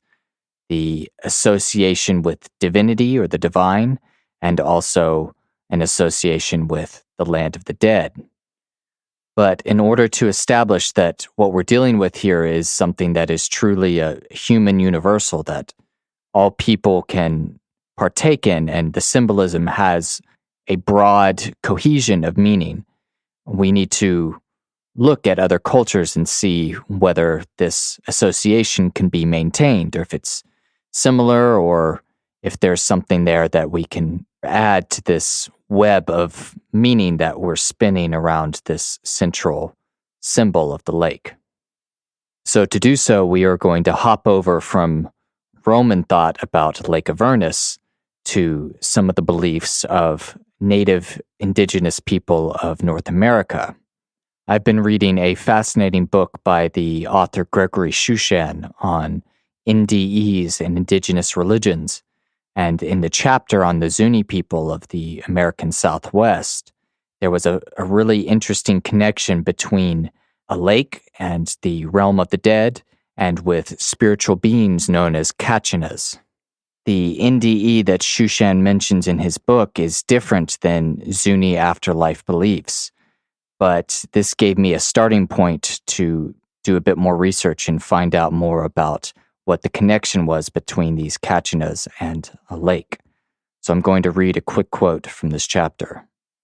Quote, "Furthermore, her experience was inconsistent with Zuni afterlife conceptions, in which the dead remain near the body for 4 days, change shape, become the wind, or enter the lake of the Kachinas." End quote. Okay, so just to follow that up, I want to read from the Wikipedia entry on Kachinas, just so we know what they are and then further explore their association with lakes. Quote, "A Kachina is a spirit being in the religious beliefs of the Pueblo peoples, Native American cultures located in the southwestern part of the United States. In the Pueblo cultures, Kachina rites are practiced by the Hopi, Zuni, Hopi Tewa, and certain Quezon tribes, as well as in most Pueblo tribes in New Mexico. The Kachina concept has 3 different aspects: the supernatural being, the Kachina dancers, and the Kachina dolls, small dolls carved in the likeness of the Kachina that are given only to those who are or will be responsible for the respectful care and well-being of the doll, such as a mother, wife, or sister. Kachinas are spirits or personifications of things in the real world. These spirits are believed to visit the Hopi villages in the first half of the year. The local pantheon of Kachinas varies from Pueblo community to community. A Kachina can represent anything in the natural world or cosmos, from a revered ancestor to an element, a location, a quality, a natural phenomenon, or a concept. There may be Kachinas for the sun, stars, thunderstorms, wind, corn, insects, as well as many other concepts. Kachinas are understood as having human-like relationships, such as having uncles, sisters, and grandmothers, as well as marrying and having children. Although not worshipped, each is viewed as a powerful being who, if given veneration and respect, can use his particular power for human good, bringing rainfall, healing, fertility, or protection, for example. The central theme of Kachina beliefs and practices, as explained by Wright, 2008, is, quote, "the presence of life in all objects that fill the universe. Everything has an essence or life force, and humans must interact with these or fail to survive." The Zuni believe that the Kachinas live in the Lake of the Dead, a mythical lake which is reached through Listening Spring Lake. This is located at the junction of the Zuni River and the Little Colorado River. End quote. Okay, so there's a lot here that I want to explore and get into, and I suppose the first place to start is with the Kachinas, which are a fascinating figure in the mythology of these southwestern peoples. They strike me in almost a Platonic kind of way. They represent objects or ideas or natural phenomena. They are the ideas or spiritualized versions of objects and things we encounter in the real world. And in having that function, they can be interacted with, which gets into very interesting territory that I've sort of touched on in the episode on psyche and matter, where perhaps matter could have some panpsychic sort of life to it. And that seems to be the basis of their belief in these Kachina figures, that all objects and things have life in them. And that's actually an idea I've come across in other near-death experiences. Presumably at some level there is a meeting point between psyche, experience, or spirit, and matter. And I don't know what that is, but this idea that matter might contain some dim luminosity or some low level of experience or life, I think is fascinating. At the very least, it affords a different kind of relationship with the world, that if the objects and material around you is animated or has life, it would require that you treat it with a different sort of level of respect or a different interaction than perhaps our usual materialist consumption that we would usually default to. It grants a meaning to the world in a way. And it sounds as though like these Kachina figures were the means by which these indigenous people were able to interact with all the different objects and natural phenomena that they encountered in their world. And I love how they inhabited 3 different levels of reality in a way. That there was the Kachina beings themselves, which were spiritual beings, and then there were the Kachina dolls, which were objects, and then there were the people who, as dancers, acted out the Kachina, and where the human being, as both body and soul, was able to bring together those 2 different levels of reality, the material object and then the spiritualized being. The union of opposites took place in the human being in the act of a dance. And the article had mentioned that when the person had worn the costume of the Kachina, that it was believed that that individual really was the Kachina, that in acting that out, they became that being. So what does this have to do with our purposes for this episode? Well, the Kachinas were believed to live in a lake of the dead, which sounds as though it was a mythological lake that existed beneath a geographical lake, which is an interesting idea. But in addition to this, the Zuni believed that certain people, when they died, went into this lake of the dead as an afterlife. And that seems to be directly in line with at least the case of Cleo's near-death experience that we mentioned previously, and some of the other NDEs that we read as well. This particular image or symbol is functioning in an equivalent, coherent sort of way in vastly different cultural settings, which is really meaningful, I think. And I find it even more meaningful when perhaps we speculate on what it could mean for us personally in our own psychology. For instance, if Kachinas represent ideas or objects or natural phenomena that have existed for eons, then they might be akin to the idea of an archetype.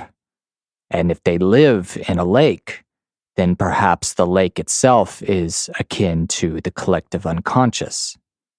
And from there, we can start to explore this relation between the lake and the realm of the dead and the collective unconscious, all being synonymous with one another.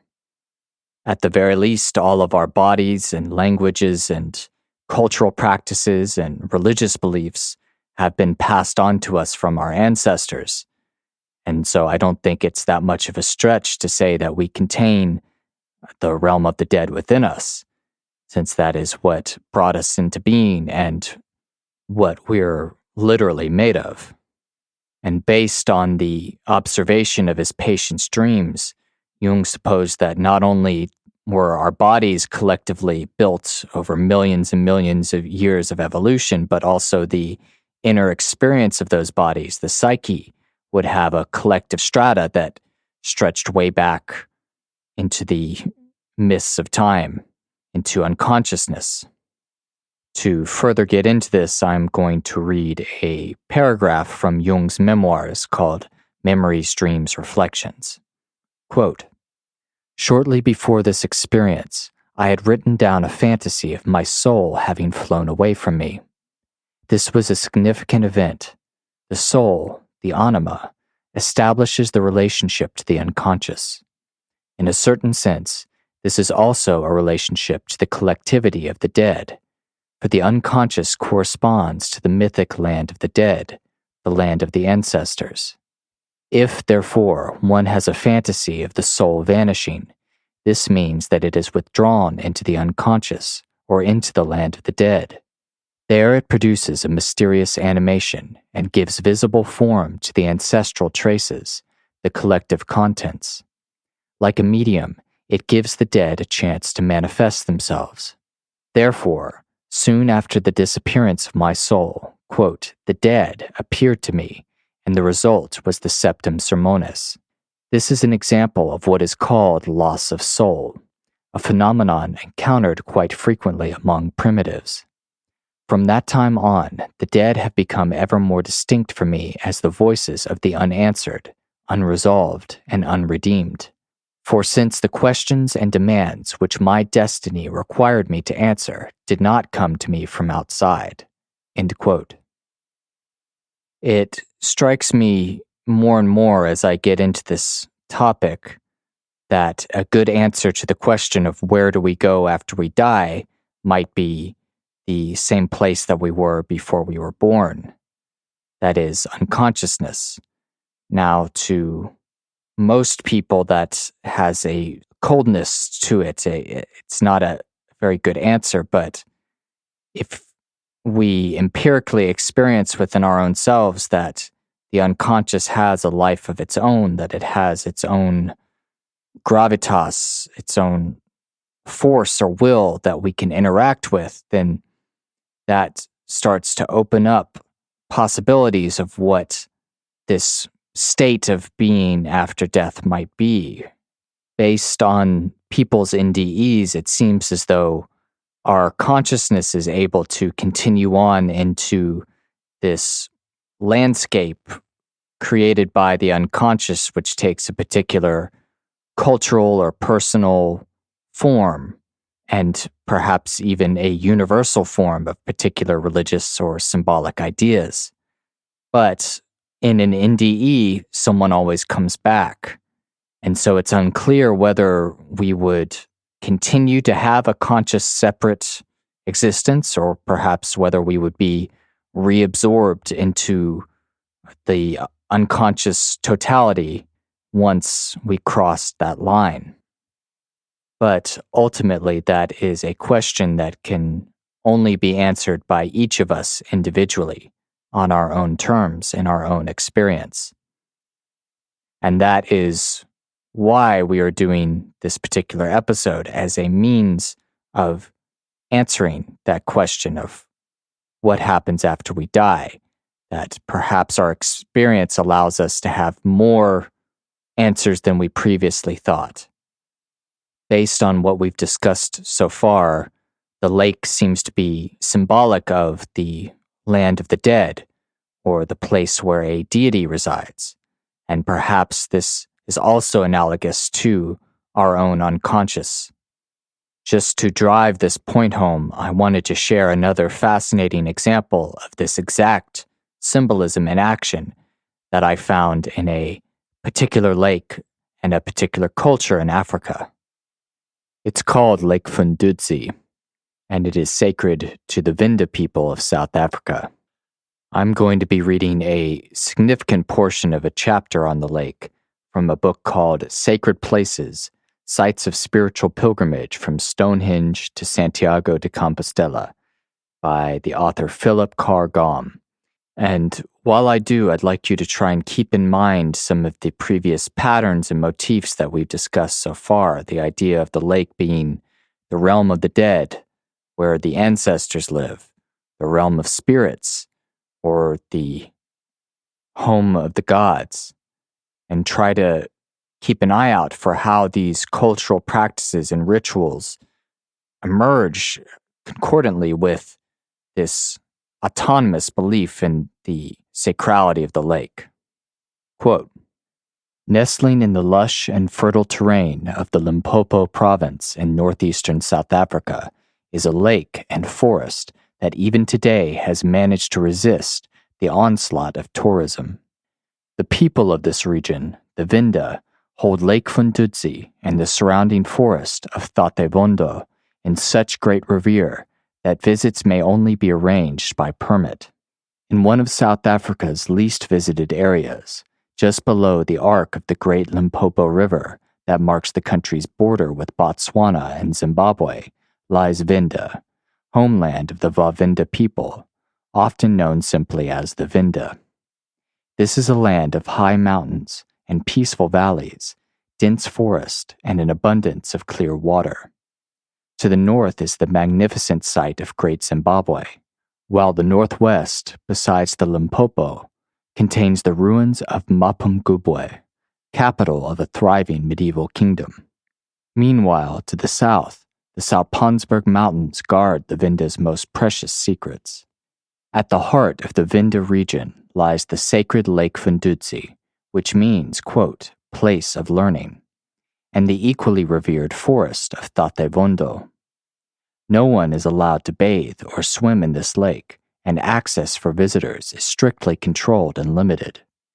If you are lucky enough to get anywhere near the lake, you will be asked by tribal guides not to look directly at it, but to honor the ancestors by facing away and bending down so that you can only see the lake upside down through the gap between your legs, or by turning your back to the lake, looking at it over your left shoulder, and advancing backwards, as is the custom for any of the numerous holy places in southern Africa. Lake of the Ancestors and the Holy Forest. Lake Fundudzi's great sanctity derives from the Vinda belief that it is the resting place of the Vadzimu, the gods, and the abode of water spirits and humans who after death become fish that swim in the sacred waters. Some say that it is a zombie lake where buried ancestors come alive at night and play drums beneath the water. And when the water is clear, you can observe the inhabitants of a submerged village going about their daily business. Offerings of sorghum beer are often made to the ancestors by a supplicant attached to a rope, so that he can be quickly pulled out should the lake spirits try to capture him. Surrounding Lake Fundudzi is the Tatevondo forest. Although some of the land has been cleared for farmland and tea growing, the remaining forest is so thick it is almost impenetrable in many places. Within the forest is, quote, the Holy Forest, where the chiefs of the Tate clan are buried. Few Vinda people dare approach this area, which is believed to be filled with spirits. A white lion, spirit of Chief Nthate, might be seen, or the lightning bird Ndadzi. You might also see Zwidudwane, creatures half human and half spirit, although just to see them means certain death. Offerings are sometimes left for them on a flat rock above Fafidi waterfall in the forest. At night, the spirits can be heard taking the gifts down to the Guvukuvu pool at the foot of the waterfall. From the pool emerges the sounds of ghostly drumming and singing.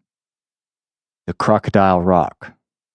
The Vinda also believe that a white crocodile once lived in Fundudzi. Crocodiles swallow stones to aid their digestion, perhaps in an attempt to possess the spirit of the albino crocodile and acquire its strength. Vinda chiefs observe a tradition of swallowing a small white rock, which is passed down through the generations in a highly unusual way. When a chief dies, his body is placed on a wooden platform and allowed to decompose. Once the flesh has fallen from the bones, the white rock that he swallowed is retrieved and swallowed by the new chief. To prevent theft of the rock or it being swallowed by the wrong candidate, the body is guarded by women. The lake is still home to crocodiles and, according to Vinda belief, a giant python god of fertility, who is honored in the Domba dance, which forms a major part of the initiation rites for young Vinda women. In the center of the village clearing, a ritual fire is lit by the medicine man. The master of ceremonies then calls out, the python uncoils, and the 30 or more female initiates, wearing only brief loincloths, sing ritual songs and dance a conga imitating the movement of the python god. The ceremony is dedicated to the evening star Naledi, that is, Venus. End quote. Okay, so there's a lot there, but I hope that it is apparent that this imagery is very much alive and active, whether we are conscious of it or not. As you can tell by the comparison to some of the previous examples that we've cited, and even modern-day near-death experiences have similar imagery, the idea of souls of the dead or spirits living in a lake. There are several things that I'd like to emphasize based on what we just read. The first being that the name of the lake, or at least the name of the lake according to the local people, the Vavinda, is a place of learning. And I think that bears significant resemblance, at least, to one of the previous examples we talked about, the Lake Manasarovar in Tibet, where that's not a place of learning, but the name Manasarovar does mean mind or intelligence or conscience. And so it has a similar flavor and an association there that in both cases, the lake itself is considered something sacred and also having something to do with learning, knowledge, or mind. Also, one other little tidbit that I wanted to share is that the Vadavat Sindhi, which I believe is the section of the Vinda people which find the lake sacred, define themselves by Lake Fundutsi. They call themselves the people of the pool, which I think is pretty self-explanatory how central it is to their worldview, if that's how they have chosen to name themselves. And as such, it is interesting that the lake is so sacred and so numinous that people aren't even allowed to bathe or swim in it. If you are, as an outsider, as a visitor, are allowed to see it, you have to look over your shoulder to show respect. It's very telling in terms of what the lake means to these people. And clearly what it means is that it is the place of the dead. It's the place of their ancestors, of their gods. And physically, it's not, but I would go as far to say that psychologically it is. And the psyche is a reality, just as much as ancestors of ours in the West, a couple hundred years ago, really thought that the host of communion was consecrated and turned into the body of Christ and the blood of Christ, actually, physically. And it was, if you believed it.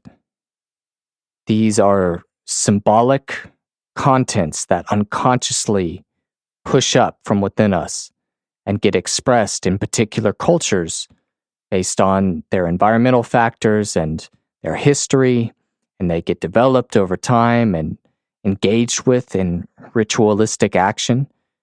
And although what they say is going on might not be actually going on, the transformation that results from whatever ritual or ceremony or action that takes place is real. The people change. Their people gain meaning in their lives and in their sense of themselves, their sense of their community, their sense of their world based on these interactions. And the same goes for us. And at the deepest level in our psychology, there is meaning that we all share, that we can all partake in. I mean, there's even a symbolic association between Christianity's most sacred ritual of the Holy Communion and what the Vinda chiefs do by swallowing a rock that they connect with a legendary white crocodile. Both are swallowing or eating the deity itself or something associated with the deity to incorporate it, to become it. You are what you eat, right? I don't know what the Vinda in particular believe about this white crocodile, but we can comment on the fact that it is white. Now, we associate white with holiness, but at its bare minimum, it is the most primal color, the color that becomes whatever color comes in contact with it. It's like multiplying by 1. And symbolically, that expresses itself as purity, holiness, sacredness. And then as far as the rock is concerned, there's a whole line of tradition and symbolism that associates Christ with the rock. And we've even had a couple episodes that have touched specifically on this image of the self as a rock or crystal. And to consume that is to become it, to live it, to incorporate it. So I hope at this point that we've covered enough ground for you to start to get the sense that this really might be something that is part of our shared psychology. And here I'd like to start to bring in some of the ambiguity surrounding the symbolism of the lake. Symbols can never be fully fleshed out, fully explained away. They have a numinosity and they have an ambiguity to them that makes them so difficult due to their irrationality. It's not a one-to-one sort of relationship. The meanings can be many and plentiful, and you have to explore it as you go along. But as much as the lake has a light side of the good and the beautiful and the place of learning and the place of the ancestors and all of that positive side, there is just as equally a dark side, a negative side. And we even started to see a little bit of this in the reading we did on Lake Fundudzi.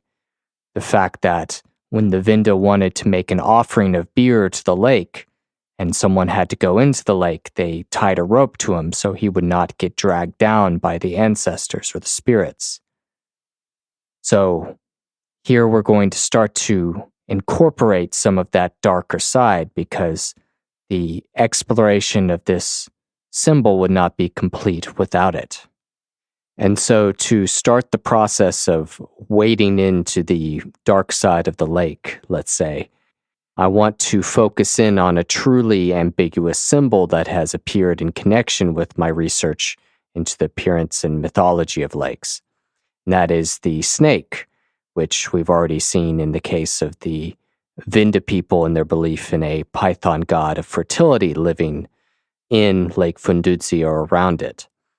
But I found many other examples of snakes appearing in connection with the lake, and so I thought it might be a good place to start as we bring in this dark aspect of how the symbolism and the image can appear. Just a little disclaimer before we get started. The mythology and symbolism of snakes is so great and so rich that it probably deserves its own episode. So we're going to be very limited in how much we talk about that and their connection with the lake. And so just know there's a lot more that perhaps I'll touch on in later episodes or its own episode, because obviously the snake has a very deep connection with mankind and its symbolism and its appearance in religion and mythology. So I want to start incorporating that darker element into our discussion of the lake by reading a little passage I found in Jung's work on alchemy called Mysterium Conjunctionis, which we've quoted from earlier in this episode. One of the fun things about reading Jung, especially in his later years, is there is just as much information in the footnotes on a particular page as there is in the page itself. And so you kind of have to bounce back and forth between whatever sentence he wrote above and then jumping down below to see his footnote for further information, for historical reference, for reference to his other works or works of other scholars. It's a very fun sort of way to read because you're bouncing around and you're getting lots of information. But in this case, I found an interesting little aside that he adds in as a footnote towards the beginning of the book. Quote, "A woman patient who was much concerned with the problem of the opposites dreamt that, quote, on the shore of a lake, i.e., the edge of the unconscious, 2 ring snakes as thick as an arm with pale human heads were copulating," end quote. About 6 months later came the following dream, quote, "A snow-white snake with a black belly was growing out of my breast. I felt a deep love for it." End quote. Okay, so this footnote is referring to a paragraph in which Jung is talking about how the unconscious often uses theriomorphic symbolism to represent certain contents. In this case, contents which represented an opposition or a conflict between two opposing forces, which were symbolized by two snakes that were copulating.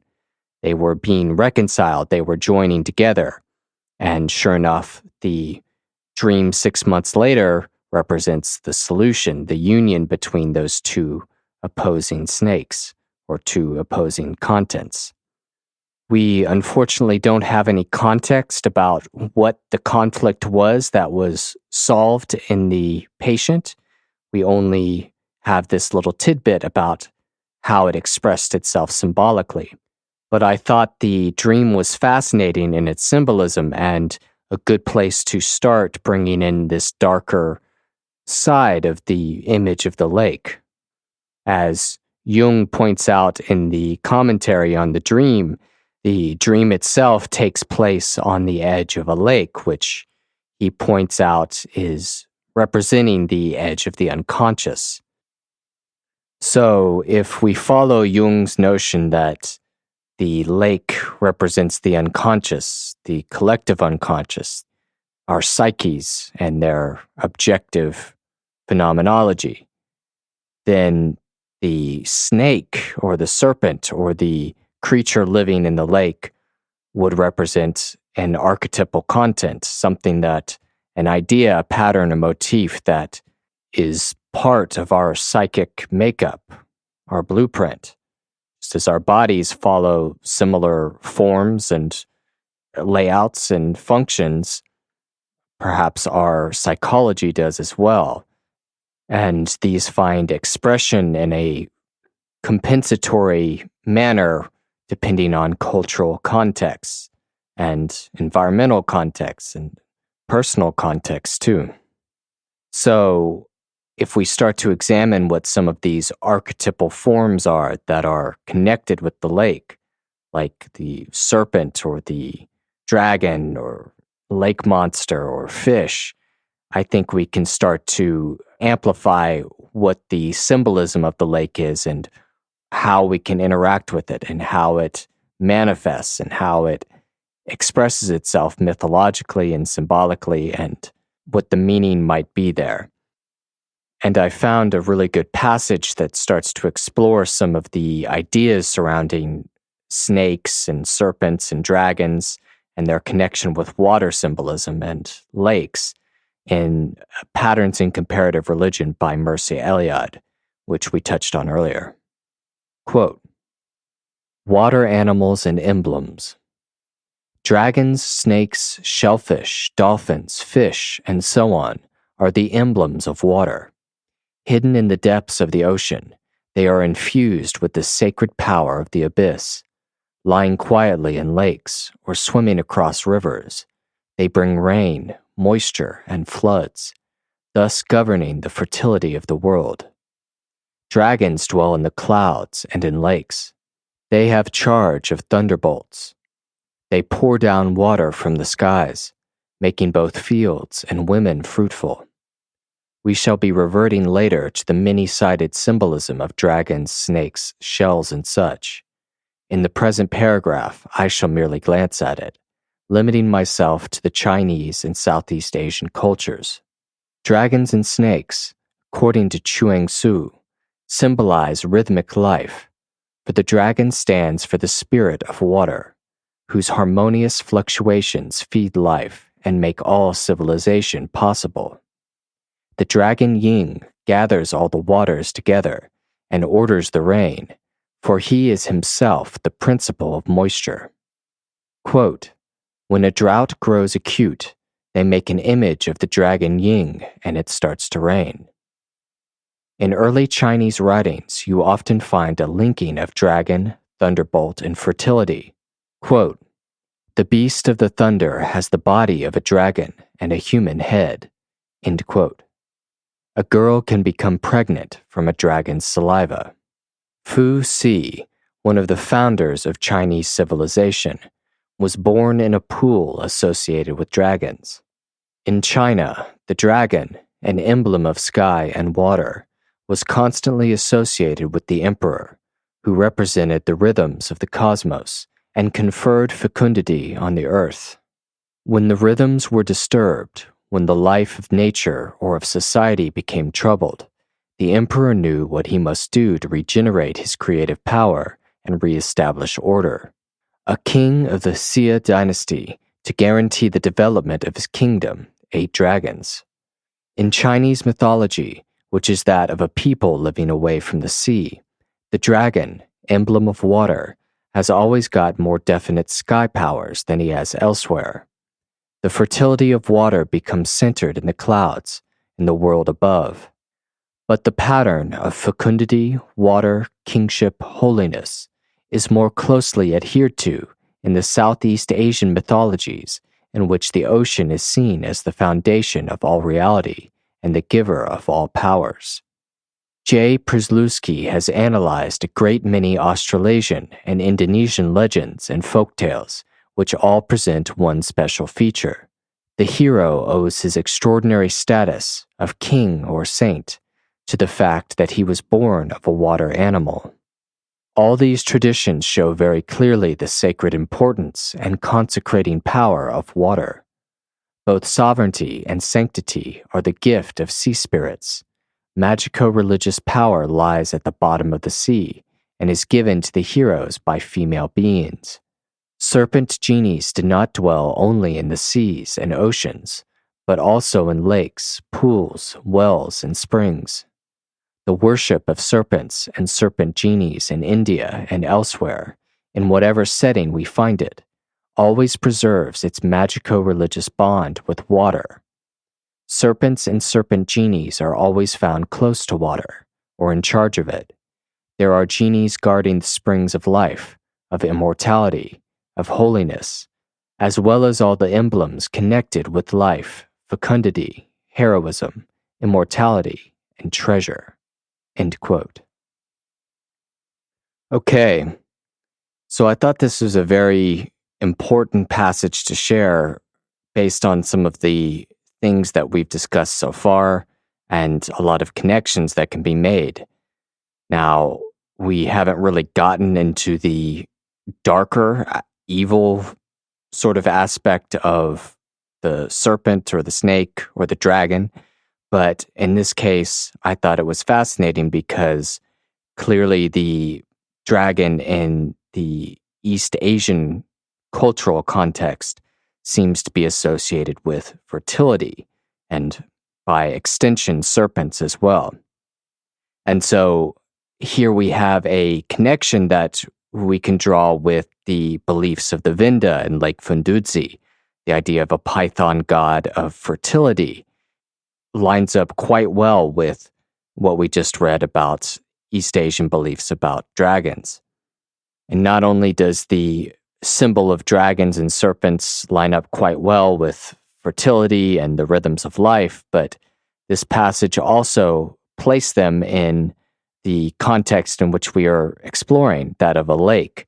One of the founders of Chinese civilization, Fu Si, sounds as though the myth surrounding his birth describes him being conceived by a dragon at a pool, which is also quite similar to some of the things we were reading about Lake Fundudzi. The Vinda even call themselves the people of the pool. And so these are archetypal patterns that are being expressed in a specific cultural form, but have an underlying common theme or meaning. And I think it even relates to some of the ideas that we saw in Cleo's vision of her seeing the conception of her own child in a lake. Now, in that case, there was no dragon or serpent involved, but still the idea of moisture, water being the source of life, the origin of all new things, the residing place of spirits which emerge out of the formless chaos, the formless abyss of water into reality. I think that is very much present in even her case. And from here, we can even see the lake as the womb, the place out of which new life emerges. And here you get these ideas of fertility, of rebirth, of the afterlife, of life itself in the lake. And so we're starting to build this web even further of the lake being the womb, being the place of the dead, being life itself. Unfortunately, this is not a very simple formula that we can just say X equals Y and that's that. It's a very squishy sort of process in which we have to explore these different facets of this one particular symbol that we're examining and the different forms it can take. And so it starts to bleed into these other areas, which is fascinating, but can make it quite difficult, especially for those of us who really like logical one-to-one relationships. And another factor that is going to complicate matters is that we ourselves are part of the equation in our own ethical choices, our moral choices, how we relate to a given unconscious factor or symbol will determine how it presents itself. And so symbols and images can end up being quite ambiguous depending on the human factor involved of what our relationship to them is. At least that's how it seems. Because here in the East Asian context, the dragon seems to be quite a positive symbol, helpful, giving life and fertility and blessing heroes and saints and that sort of thing. But as we know in the Western context, the dragon can be the negative, evil, scary thing that has to be overcome. And that may reflect in specific moral or cultural or religious attitudes.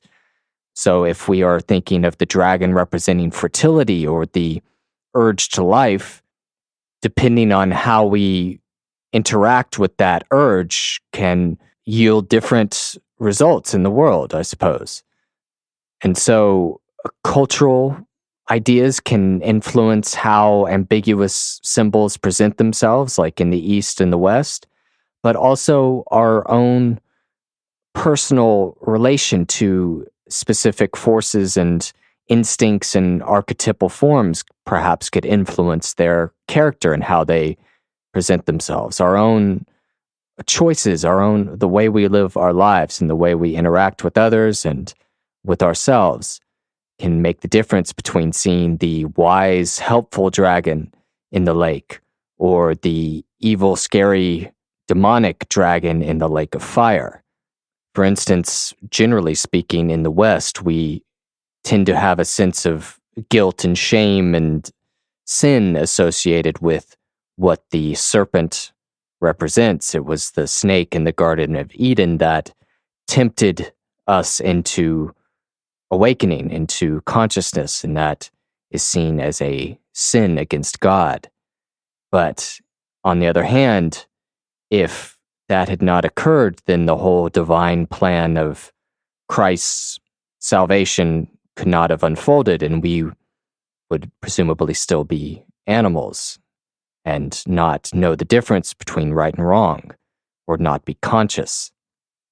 And so even in our own Western, I put that in quotes, Judeo-Christian creation myth, it is the snake that tempts us into consciousness out of unconsciousness. And we are attempting to get back to that paradise. And that paradise, as we have seen in modern NDEs of the ones that we read, can take the form of a beautiful lake. I think we should take these ideas seriously, not as something literally or physically real or something made up, but rather as the accumulation of objective psychological activity that has occurred both individually and collectively over millennia, as this unconscious factor in nature has organized and presented itself in images, and it seems to be indistinguishable from an experience of the divine. Okay, so to illustrate the darker aspect, the negative side of these images we're dealing with, of the lake and the serpent, I wanted to share a myth I found from the Ojibwe people of southern Canada and Midwestern US. It's a story about a hero that conquers a great serpent in a lake. I found this on a website called nativelanguages.org. And while I read it, I want you to try and keep in mind all of the different motifs and manifestations of this imagery in the various cultural contexts that we've discussed so far, and even keep an eye out for some deeper religious patterns that perhaps we're more familiar with, such as that of a great flood. Okay, so, quote, "The Great Serpent and the Great Flood. One day, when Nanabozo returned to his lodge after a long journey, he missed his young cousin who lived with him. He called the cousin's name, but heard no answer. Looking around on the sand for tracks, Nanabozo was startled by the trail of the Great Serpent. He then knew that his cousin had been seized by his enemy. Nanabozo picked up his bow and arrows and followed the track of the serpent. He passed the great river, climbed mountains, and crossed over valleys until he came to the shores of a deep and gloomy lake. It is now called Manitou Lake, Spirit Lake, and also the Lake of Devils. The trail of the great serpent led to the edge of the water. Nanabozo could see, at the bottom of the lake, the house of the great serpent. It was filled with evil spirits, who were his servants and his companions. Their forms were monstrous and terrible. Most of them, like their master, resembled spirits. In the center of this horrible group was the great serpent himself, coiling his terrifying length around the cousin of Nanabozo. The head of the serpent was red as blood. His fierce eyes glowed like fire. His entire body was armed with hard and glistening scales of every color and shade. Looking down on these twisting spirits of evil, Nanabozo made up his mind that he would get revenge on them for the death of his cousin. He said to the clouds, 'Disappear,' and the clouds went out of sight. 'Winds, be still at once,' and the winds became still.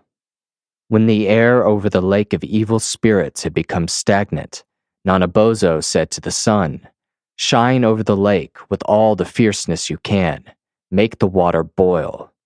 In these ways, thought Nanabozo, he would force the great serpent to seek the cool shade of the trees growing on the shores of the lake. There he would seize the enemy and get revenge. After giving his orders, Nanabozo took his bow and arrows and placed himself near the spot where he thought the serpents would come to enjoy the shade. Then he changed himself into the broken stump of a withered tree. The winds became still, the air stagnant, and the sun shot hot rays from a cloudless sky. In time, the water of the lake became troubled, and bubbles rose to the surface. The rays of the sun had penetrated to the home of the serpents. As the water bubbled and foamed, a serpent lifted his head above the center of the lake and gazed around the shores. Soon another serpent came to the surface. Both listened for the footsteps of Nanabozo, but they heard him nowhere. 'Nanabozo is sleeping,' they said to one another. And then they plunged beneath the waters, which seemed to hiss as they closed over the evil spirits.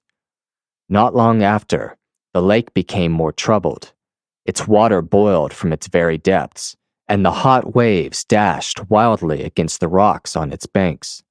Soon the great serpent came slowly to the surface of the water and moved toward the shore. His blood-red crest glowed. The reflection from his scales was blinding as the glitter of a sleet-covered forest beneath the winter sun. He was followed by all the evil spirits.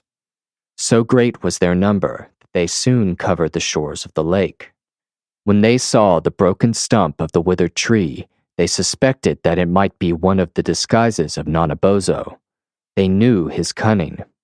One of the serpents approached the stump, wound his tail around it, and tried to drag it down into the lake. Nanabozo could hardly keep from crying aloud, for the tail of the monster prickled his sides, but he stood firm and was silent. The evil spirits moved on. The great serpent glided into the forest and wound his many coils around the trees. His companions also found shade, all but one. One remained near the shore to listen for the footsteps of Nanabozo. From the stump, Nanabozo watched until all the serpents were asleep and the guard was intently looking in another direction. Then he silently drew an arrow from his quiver, placed it in his bow, and aimed it at the heart of the great serpent. It reached its mark.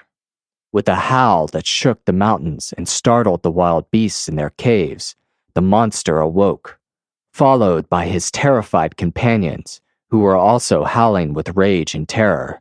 The great serpent plunged into the water. At the bottom of the lake, there still lay the body of Nanabozo's cousin. In their fury, the serpents tore it into 1,000 pieces. His shredded lungs rose to the surface and covered the lake with whiteness. The great serpent soon knew that he would die from his wound, but he and his companions were determined to destroy Nanabozo. They caused the water of the lake to swell upward and to pound against the shore with the sound of many thunders. Madly the flood rolled over the land, over the tracks of Nanabozo, carrying with it the rocks and trees. High on the crest of the highest wave floated the wounded great serpent. His eyes glared around them. His hot breath mingled with the hot breath of his companions.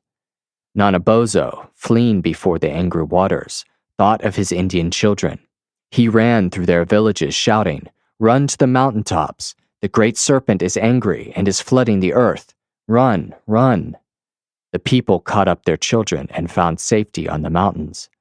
Nanabozo continued his flight along the base of the western hills, and then up a high mountain beyond Lake Superior, far to the north. There he found many men and animals that had escaped from the flood that was already covering the valleys and plains and even the highest hills. Still the waters continued to rise.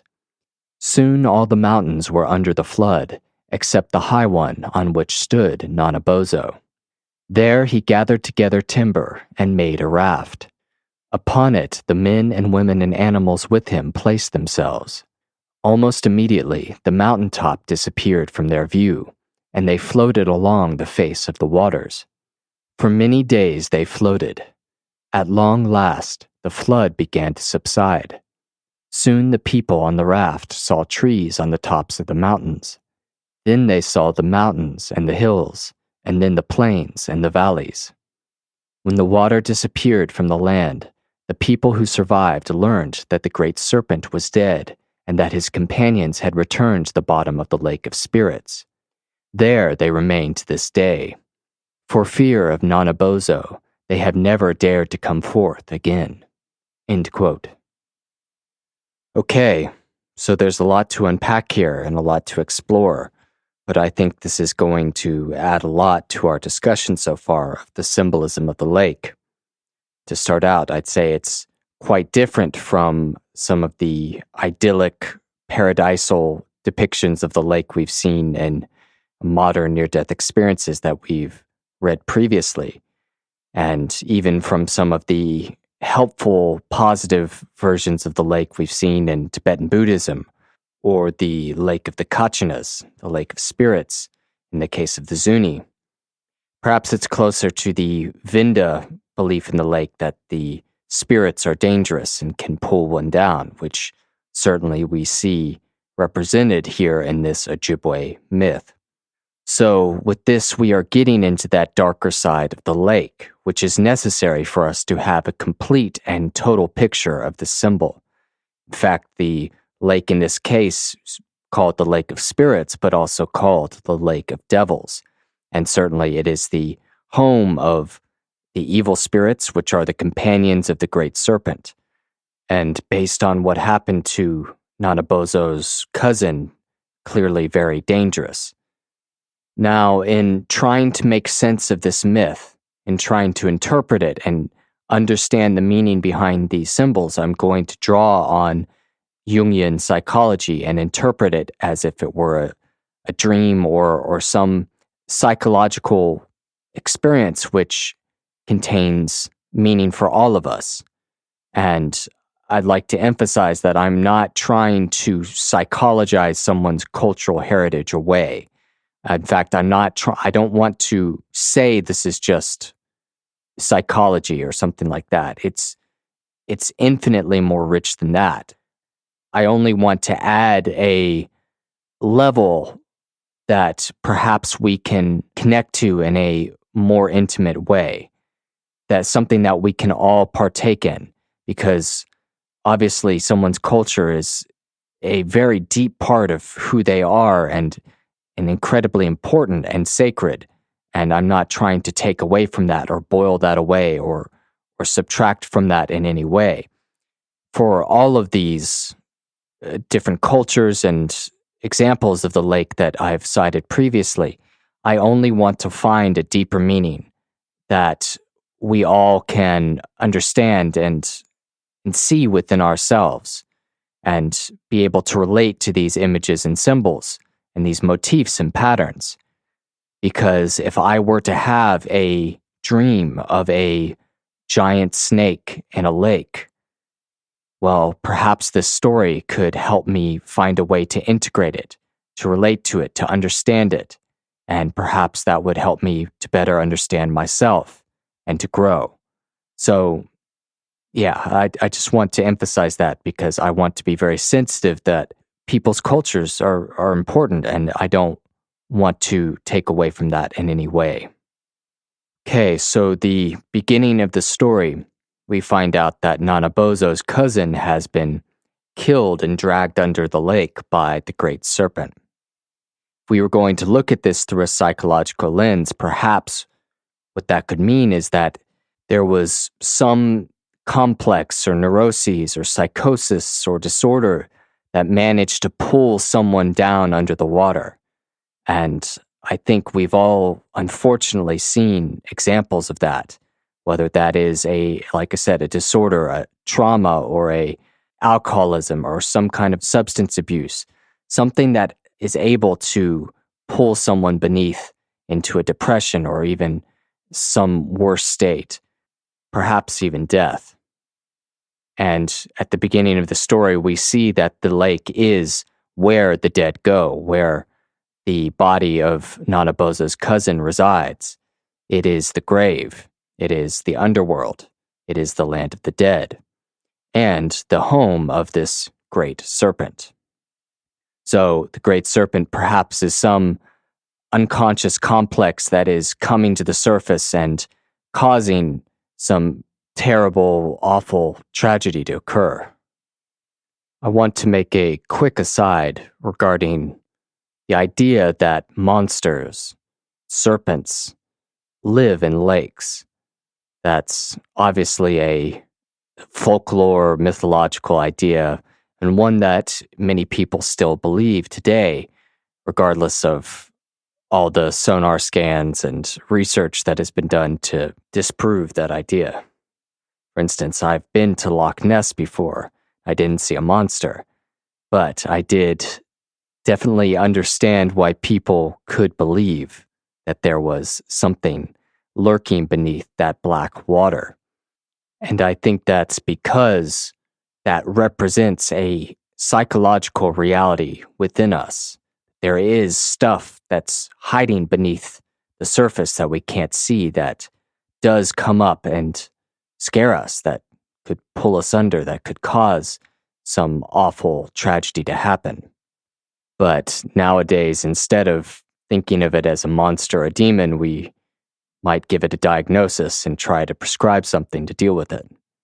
Nevertheless, there are all these stories worldwide of lake monsters, and certainly people see things which are weird in early morning hours, or the light is low and you see some wave or log or something, and your mind immediately jumps to there being a serpent or monster or something.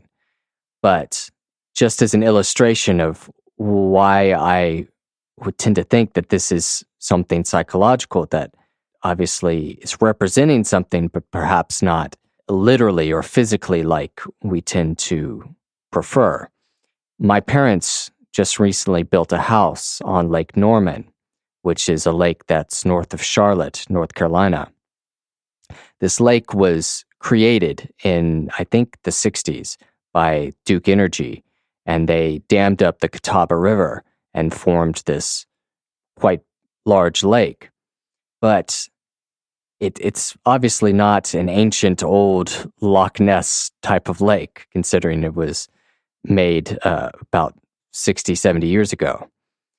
But still, there is a belief in a lake monster living in Lake Norman, which they call Normie, obviously an allusion to Nessie of Loch Ness.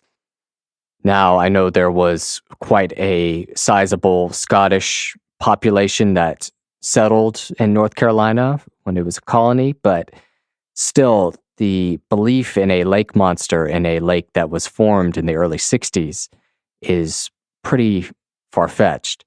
And, there's been sightings and perhaps pictures taken or that sort of thing, the usual routine that comes along with the lake monster trope.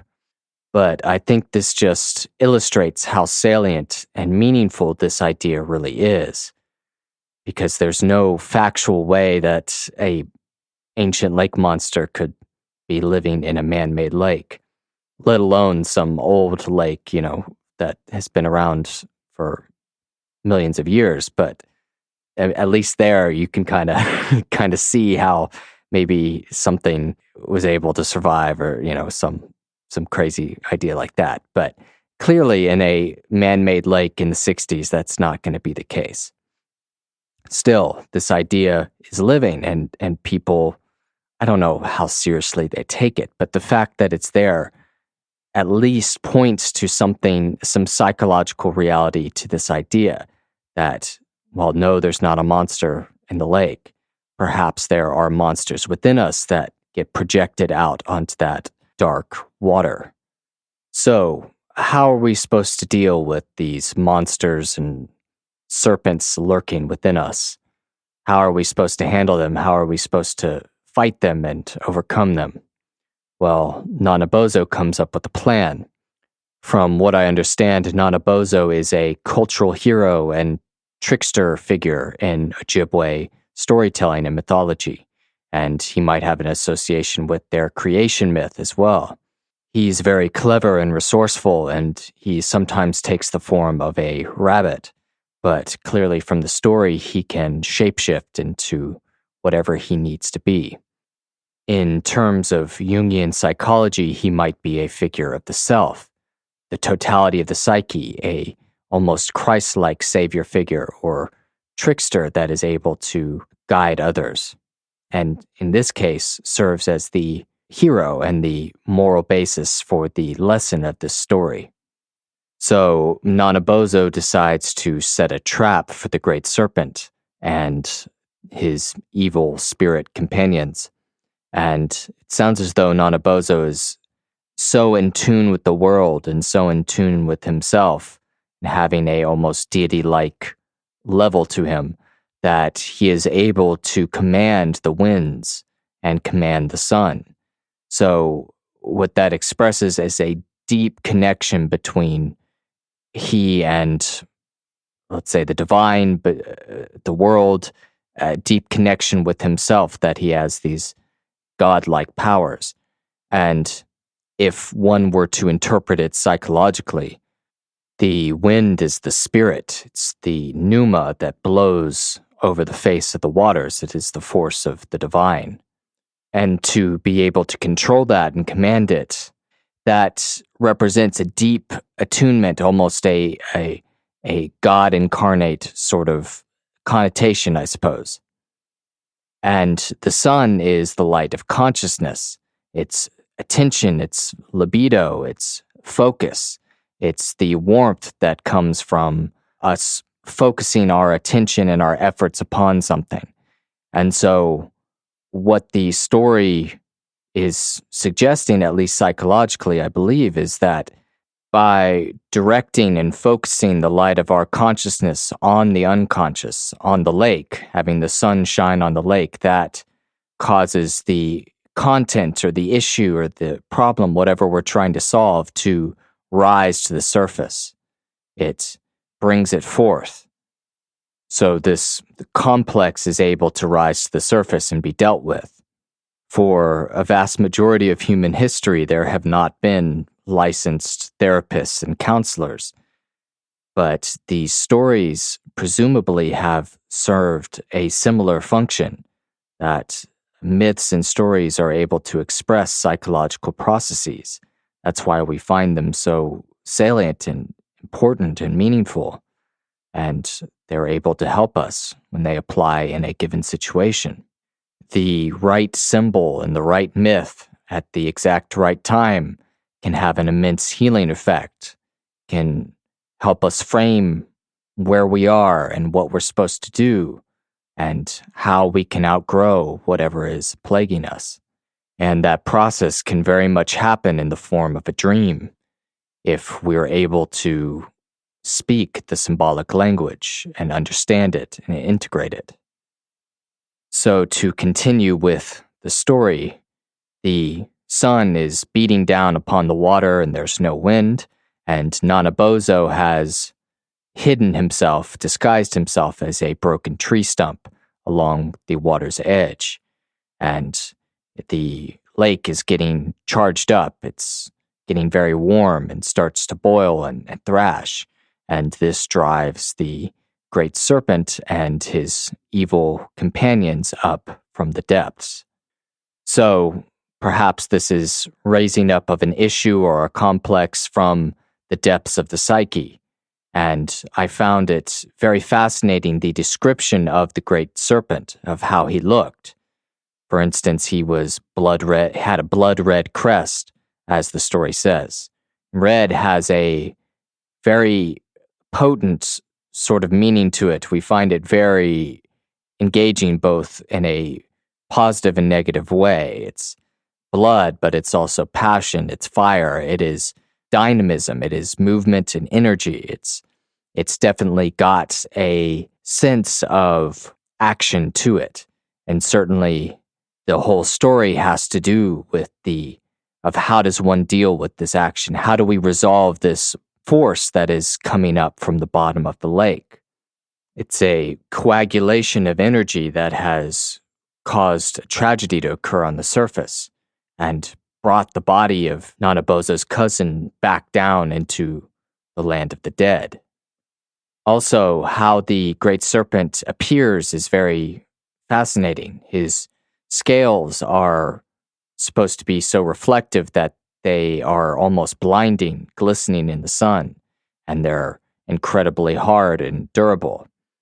And the fact that the serpent himself is reflective is just fascinating, because it shows that the problem itself contains the solution to the problem. It's like the poison containing the cure to the poison. It's incredibly profound because it is the process of reflection, of focusing one's energy upon the issue, that it gets resolved. It's reflecting upon the unconscious, upon the lake, upon something that is lurking down there. That is how it is brought up and conquered. And that's even present in the great serpent himself. But before Nanabozo can spring his trap, he is almost discovered by one of the great serpent's evil spirit companions. He wraps himself around the tree stump and tries to squeeze it because he suspects it might be Nanabozo. But Nanabozo succeeds in remaining still and not crying out and not giving in. And I thought this was a interesting detail because it shows as a kind of trial or a kind of suffering that must be undertaken in order to deal with the great problem of the great serpent. And because our hero is able to endure that suffering and not give in, he is then able to take a shot at his enemy with his bow and arrow. And the process by which Nanabozo commanded the sun to heat up the lake and bring the great serpent forth is reiterated in miniature in the process by which Nanabozo defeats the great serpent. He uses directed, focused attention or consciousness to strike at the heart of the serpent. Just as the light of consciousness was that which was able to raise up the issue, it is the same force that is able to overcome the issue as well. I'm going to read a brief passage from Projection and Recollection in Jungian Psychology by Marie-Louise von Franz to try to understand what perhaps an arrow and the strike of an arrow could symbolize. Quote, "Spears and arrowheads are symbolic expressions of direction, the directedness of psychic energy, as has been established in countless drawings by patients. In the mythology of classical antiquity, Apollo and Artemis were especially noted for sending death and disease via their arrows. Thus Apollo sent a plague to the army attacking Troy, because Agamemnon had insulted one of his priests. In Roman renderings, Apollo and Mars dispatch arrows of disease. Arrows from a god, however, produce not only sickness and death. Sudden seizures of passionate love also come from the arrows of the god Eros, Cupid, Amor. Suddenly falling passionately in love is also experienced as rather like a sickness, in that one pines away or languishes. In Indian mythology, the love god Kama is armed with bow and arrow, and Buddha describes the erotic wish as an arrow, quote, "But if those sensual pleasures fail the person who desires and wishes for them, he will suffer, pierced by the arrow of pain." End quote. So here the arrow of Nanabozo may represent the directed, focused attention of getting to the heart of the issue that is represented by the great serpent. These are imagistic representations, symbols of psychological processes. And it was interesting to hear von Franz give examples of different mythological motifs of arrows being used by gods on humans to cause ailments and moods and even love, passionate sort of falling in love.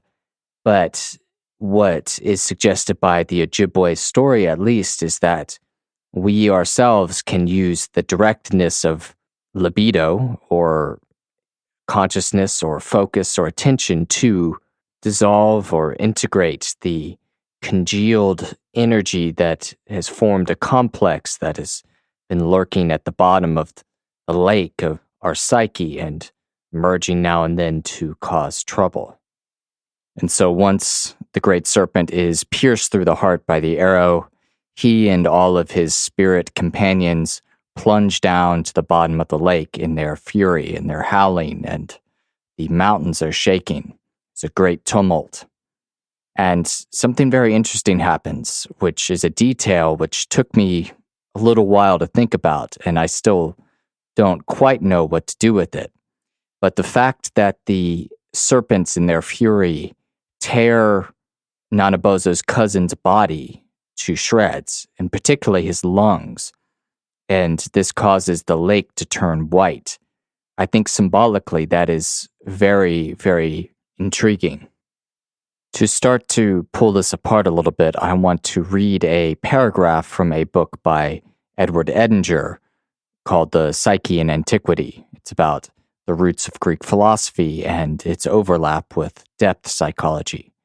And he is going to be talking about the Greeks had different words for the soul, the different aspects of the soul, and one of them is the lungs. Now, I don't know whether the Ojibwe or other indigenous peoples had a particular association with the lungs and the soul, but it seems to be something that at least is present among certain cultures. And it would make sense because obviously the surest sign that someone has passed away is when their lungs are no longer breathing. So I'm going to read this quick paragraph. Quote, "This word, soul, is so fundamental to the work of analytical psychology that knowing its etymology is useful. In Homer, there are three main terms which may be translated as soul or psyche. Psyche is one, thymos is another, phren or phrenes, plural, is a third. Roughly speaking, psyche referred to that which was thought of as the breath soul, that which leaves the body with the breath when the body dies. The thymos was thought of as the blood soul, the source of affect, of emotionality. The phren or phrenes refer to the midriff, the lungs or diaphragm. It is still enshrined in such words as schizophrenic, for example. It refers to the location of the thymos, which was felt to be in the chest or diaphragm." End quote. Okay, so as I mentioned, this is dealing with Greek conceptions of the soul, and so it might not have anything to do with an Ojibwe tale, but assuming there could be something underlying the meaning that the Greeks saw in framing the lungs and diaphragm and midriff as an aspect of the soul, well, if that extends to at least a greater part of humanity, then perhaps we can draw some tentative conclusions about this fascinating detail that was included in this story. Why would the serpents tear up Nanabozo's cousin's lungs in fury? And this is very fascinating, especially when we think about it in terms of the symbolic ideas that we've been discussing so far that are associated with the lake. The lake is the afterlife or the realm of the dead, and the lungs could possibly be the soul, at least going based on some of the Greek associations and maybe a broader human association as well. Then that dramatic moment could possibly represent Nanabozo's cousin's soul entering the afterlife, or entering the realm of the dead, being dissolved and changing the nature of the lake itself, the psyche perhaps. This moment makes me even suspect that this whole traumatic struggle that's going on might have to do with the problem of death. The great serpent could represent the trauma and disturbing nature of seeing a loved one pass away and then not knowing what happens to their soul, to who they are. And here, once Nanabozo is able to confront that and strike it in its heart, then there is a release. There is a dissolving of the soul into the afterlife, into the lake. There's closure. The body is no longer there. And that would make sense given the fact that the whole story began with the death of Nanabozo's cousin. And this whole story seems to be a grappling with that and trying to solve that problem. And it's one that we all face today as well. And that makes it timeless and archetypal. As a result of the wounding or killing of the great serpent, the lungs of Nanabozo's cousin turned the lake white. And there's an interesting parallel here with the stages of the alchemical process in medieval philosophy. Jung tried to find historical roots and analogs of the psychoanalytic process, and the best one that he found was alchemy. Now, I've talked about alchemy a little bit in previous episodes, but just as a brief recap, it was a forerunner to our modern science of chemistry and was prevalent in the Middle Ages in Europe and in other parts of the world at different times as well.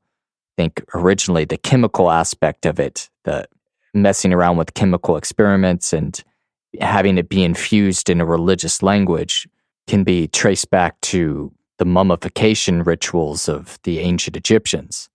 And so it has very deep roots, but it was a lot more than just hucksters and frauds trying to turn lead into gold, although that did happen, which is kind of how we're taught about it in school. It was just a precursor to chemistry, and it was about a bunch of fraudsters trying to make gold. But it had a religious element to it that Jung recognized as the alchemist projecting unconscious psychological contents onto chemical experiments. And so by studying and examining the alchemical texts symbolically and psychologically, he had an analog to the psychoanalytic process to have another reference point to perhaps understand what certain symbolic images meant, just like how we're using mythology and folklore and religion to try and understand the symbolic image of the lake as it appears in modern-day near-death experiences. And in the alchemical process, there was a stage known as the albedo, which is another word for whiteness. And I think it is an interesting parallel to the process we see undergoing in the lake after the killing of the great serpent, where the lake turns white. I'm going to read a brief description of the albedo from its article on Wikipedia, just to give us a overview and see if there's anything that we can take away from it.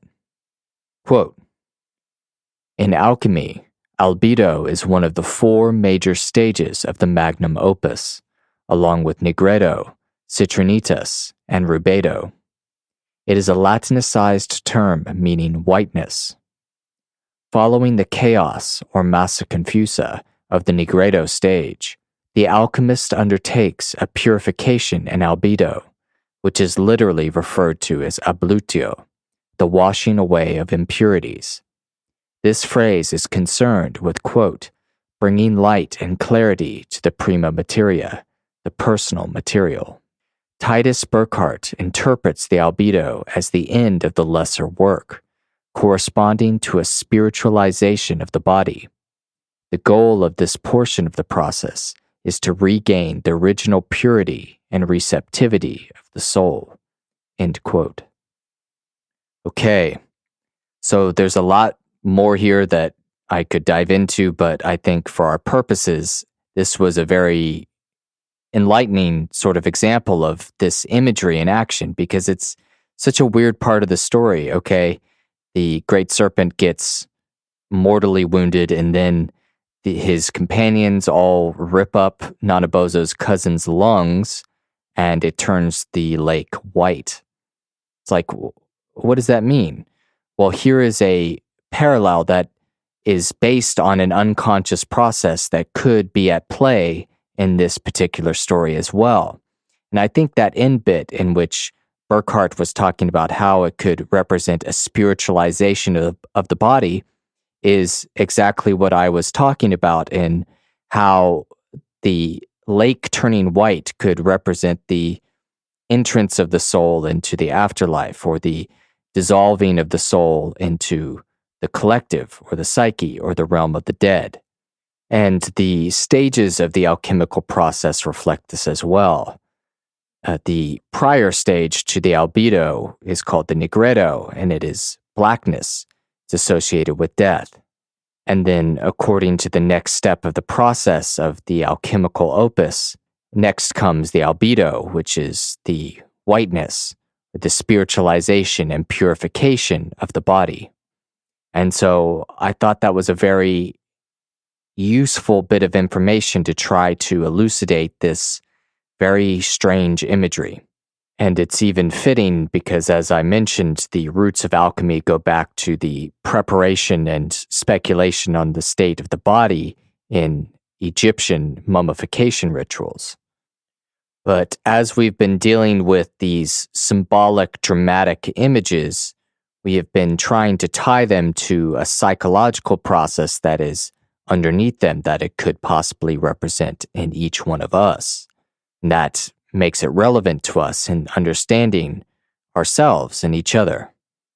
Now, I imagine that this story might represent part of the psychoanalytic process, that once a trauma or complex or something is dealt with, there is a release of energy, there is a release of tension of something that causes particular side effects, which in this case would be represented by a flood. Now, I'm not exactly sure what that would be exactly, because I'm not a psychoanalyst. I've just read a lot of the work of Jung and others, but I would suspect that it represents a tangible reaction to when something is dealt with in a psychoanalytical setting. That when a problem is solved, an issue is gotten to the bottom of, that there could be a release of energy, and that perhaps could be good or bad, or manifest in a positive or negative way. For instance, in many of Jung's works, he often talks about the danger of falling into psychosis or suffering an inflation, which mythologically would be represented by being eaten by a monster or being swallowed up by the flood, being swamped by the rising water. That is, to identify with the unconscious content. Say, I am the great serpent. And when that happens, it obviously leads to bad results. And he saw this in in some of his patients as a possible pit that they could fall into. So perhaps the flood that gets released by the great serpent is that danger, that real possibility of the unconscious rising up and swallowing up the individual, or Nanabozo. But while this is clearly a very dangerous situation in the story, one that threatens not only Nanabozo, but apparently all of the people who are in the surrounding area, this can also be taken in a somewhat positive way as well. And I think we have a license to interpret it in this positive light because Nanabozo and all the other people are able to survive, and the story has a happy ending.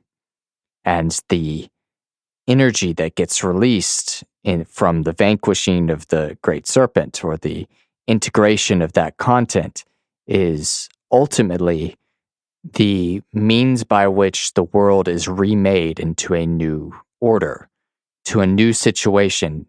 There has been a growth, there has been an overcoming, and there has been knowledge gained, and that is a better situation than the one that we found ourselves in at the beginning of the story.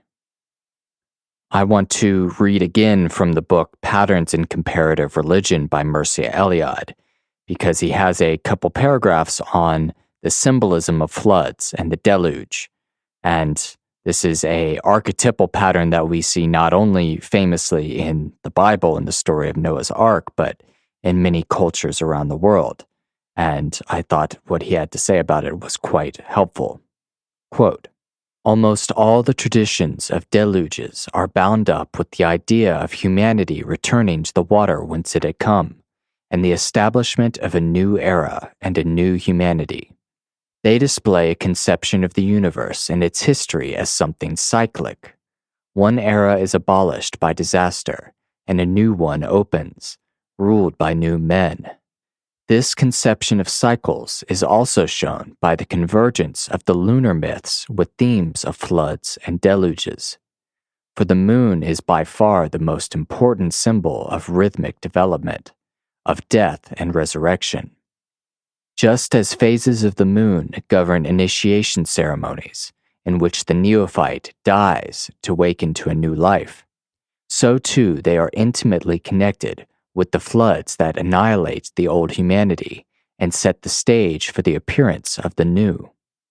In the mythologies of the area around the Pacific, tribes are generally supposed to have sprung from some mythical moon animal which had escaped a watery disaster. The tribes were descended either from a shipwrecked man whose life was saved, or the lunar animal which caused the flood to happen. There is no need in this chapter to stress the rhythmic nature of this re-engulfing of all things by water and their periodic emergence, a rhythm which is at root of all the geographical myths and apocalypses, Atlantis, and so on. What I must point out is how widespread and how coherent these Neptunian mythological themes are. Water is in existence before every creation, and periodically water absorbs it all again to dissolve it in itself, purify it, enrich it with new possibilities, and regenerate it. Men disappear periodically in a deluge or flood because of their sins. In most of the myths of the Pacific area, the catastrophe was caused by some ritual misdemeanor. They never perish utterly, but reappear in a new form, return to the same destined path, and await the repetition of the same catastrophe, which will again dissolve them in water. I am not sure that one can call it a pessimistic conception of life. It is rather a resigned view, imposed simply by seeing the pattern made by water, the moon, and change. The deluge myth, with all that it implies, shows what human life may be worth to a mind other than the human mind. From the point of view of water, human life is something fragile that must periodically be engulfed, because it is the fate of all forms to be dissolved in order to reappear. If forms are not regenerated by being periodically dissolved in water, they will crumble, exhaust their powers of creativity, and finally die away. Mankind would eventually be completely deformed by wickedness and sin.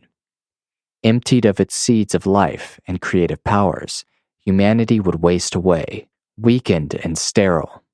Instead of permitting this slow regression into subhuman forms, the flood effects an instantaneous dissolution in water, in which sins are purified and from which a new, regenerate humanity will be born. End quote. Okay, so I thought that might be a useful resource as we're trying to talk around this idea of the flood and perhaps its meaning at a deeper level, at an archetypal level, that these patterns that are found worldwide that need not even be a physical flood, which I know people usually try to substantiate, and perhaps there's some geological evidence after the Ice Age of flooding, and people try to pin this mythology on that historical geological event, and that's fine. I mean, perhaps there is, I don't really know, but this symbolism does not necessarily need to be linked to an actual physical flood in order for it to carry meaning, because it seems to have a similar pattern that underlies most of its manifestations in cultures around the world. That is, like Eliade was saying, of man being a corruptible creature and being overloaded with sin. Eventually, the waters rise and purify us and engulf us and reform us and regenerate us, that when they recede, we are left with a new world. And I think that is a fairly similar story to the one we hear in the case of the Bible and Noah's Ark as well. And similar to that story, this Ojibwe story of Nanabozo also has a hero or protagonist that is able to survive the flood, who doesn't get swallowed by the rising waters, but is able to build a raft or an ark and not only survive himself, but also save other people, as well as the seeds of life in the form of animals and what have you that will repopulate the earth, so to speak. But if we were going to frame this in the psychological lens that we were talking about earlier, that would refer to the survival of the ego, that our sense of consciousness does not get swamped or lost in this rising flood of unconsciousness, which could take the form of overwhelming emotion or psychosis or possession or inflation, that you are no longer in control and the unconscious is exerting itself upon you. And both of these stories represent situations in which through bravery and preparedness and courage, the individual is able to save himself and others from that fate. So the story seems to suggest that not only is there danger in the enemy, the foe, the great serpent, that complex that we have to deal with, but also after we have dealt with it, that there could be a reaction that we have to protect ourselves against. Just as a quick side note here, I do want to say that I don't know how old this story is in the Ojibwe tradition. I don't know whether it is a purely independent story that came about of its own accord, or if it was influenced by missionaries who had the stories of the Bible and that there could have been some overlap. And so I just want to put that out there as a possible word of caution that perhaps some of the similarity that we see with the story of Noah's Ark could be coming from influence by Christian missionaries. But on the other hand, it could also be a spontaneous creation of the psyche and the culture of the Ojibwe. And so that's just something to keep in mind. And then just to finish up talking about this story, I wanted to point out that there's a lot of wisdom in the way it ends, that eventually the flood subsides and the lake goes back to normal, but the evil spirits still live at the bottom of the lake. It's not like Nanabozo has completely done away with evil, that evil still exists in the world, but it says that these evil spirits are afraid to come up for fear of Nanabozo. And I think that's very accurate to the state of the world and our psychology, that we can't ever just eradicate evil. It always exists in potentia. It's always latent within us as a possibility. And I love that the story includes that detail, that, it's not like the usual hero story where the dragon is killed and he gets the girl and that's that. But there's still that seed of evil that can emerge. And I think that's an accurate description of our reality. So I wanted to read this Ojibwe story and talk about it in full length, because I think it captures all of what we are trying to get to the bottom to with this episode.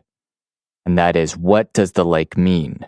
And not only what does it mean and how does it appear, but also how should we relate to it?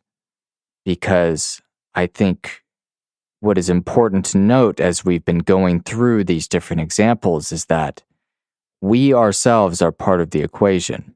That someone may see a beautiful lake when they die in an NDE and have an amazing experience, but someone else could see a infernal lake of fire. And the imagery is the same. I mean, the basic image of the lake, of a body of water surrounded by land, but what makes the difference is our personal relationship to what that lake represents. And I think the most basic answer to that is that it represents the psyche as a objective empirical reality that we can encounter within our own inner phenomena. And beyond that, who knows? It could have a metaphysical aspect to it of God and heaven and afterlife and all of those things, or it could have a more strictly natural limitation to it. But it happens of its own accord, and we can at least say that. So we've been trying to explore this symbol of the lake and draw connections and see what we can learn or take away from how this symbol appears in so many different cultures and even in modern experiences of people like you and me. And in this story of the Ojibwe, of Nanabozo and the Great Serpent, we see the three themes of the lake that we've been discussing all in one narrative. That is, the lake is the land of the dead. It is the home of a deity, the great serpent. And it also contains the dark aspect of life, the evil spirits who are the companions of the great serpent. From this total package of the lake, we have a tale which gives us a moral lesson that through determination, through suffering, through focus and attention, through wisdom and cleverness, that we can overcome the dark, consumptive aspect of our nature, and perhaps even come to grips with the problem of death itself. So the lake is not only this place of darkness and evil spirits, but also the place out of which the opportunity comes to create a new, better world. This is represented by the flood that gets released after Nanabozo slays the great serpent. And so out of that, we can see the lake representing the idea of redemption, salvation. And that is something that we are going to focus more on in part 2 of this episode, how the lake can represent the suffering and evil and hellfire, but also can at the same time represent salvation and light and goodness and redemption. And for that, we are going to look at a different inhabitant of the lake from the great serpent, but Christ, who appropriately is often associated with the fish.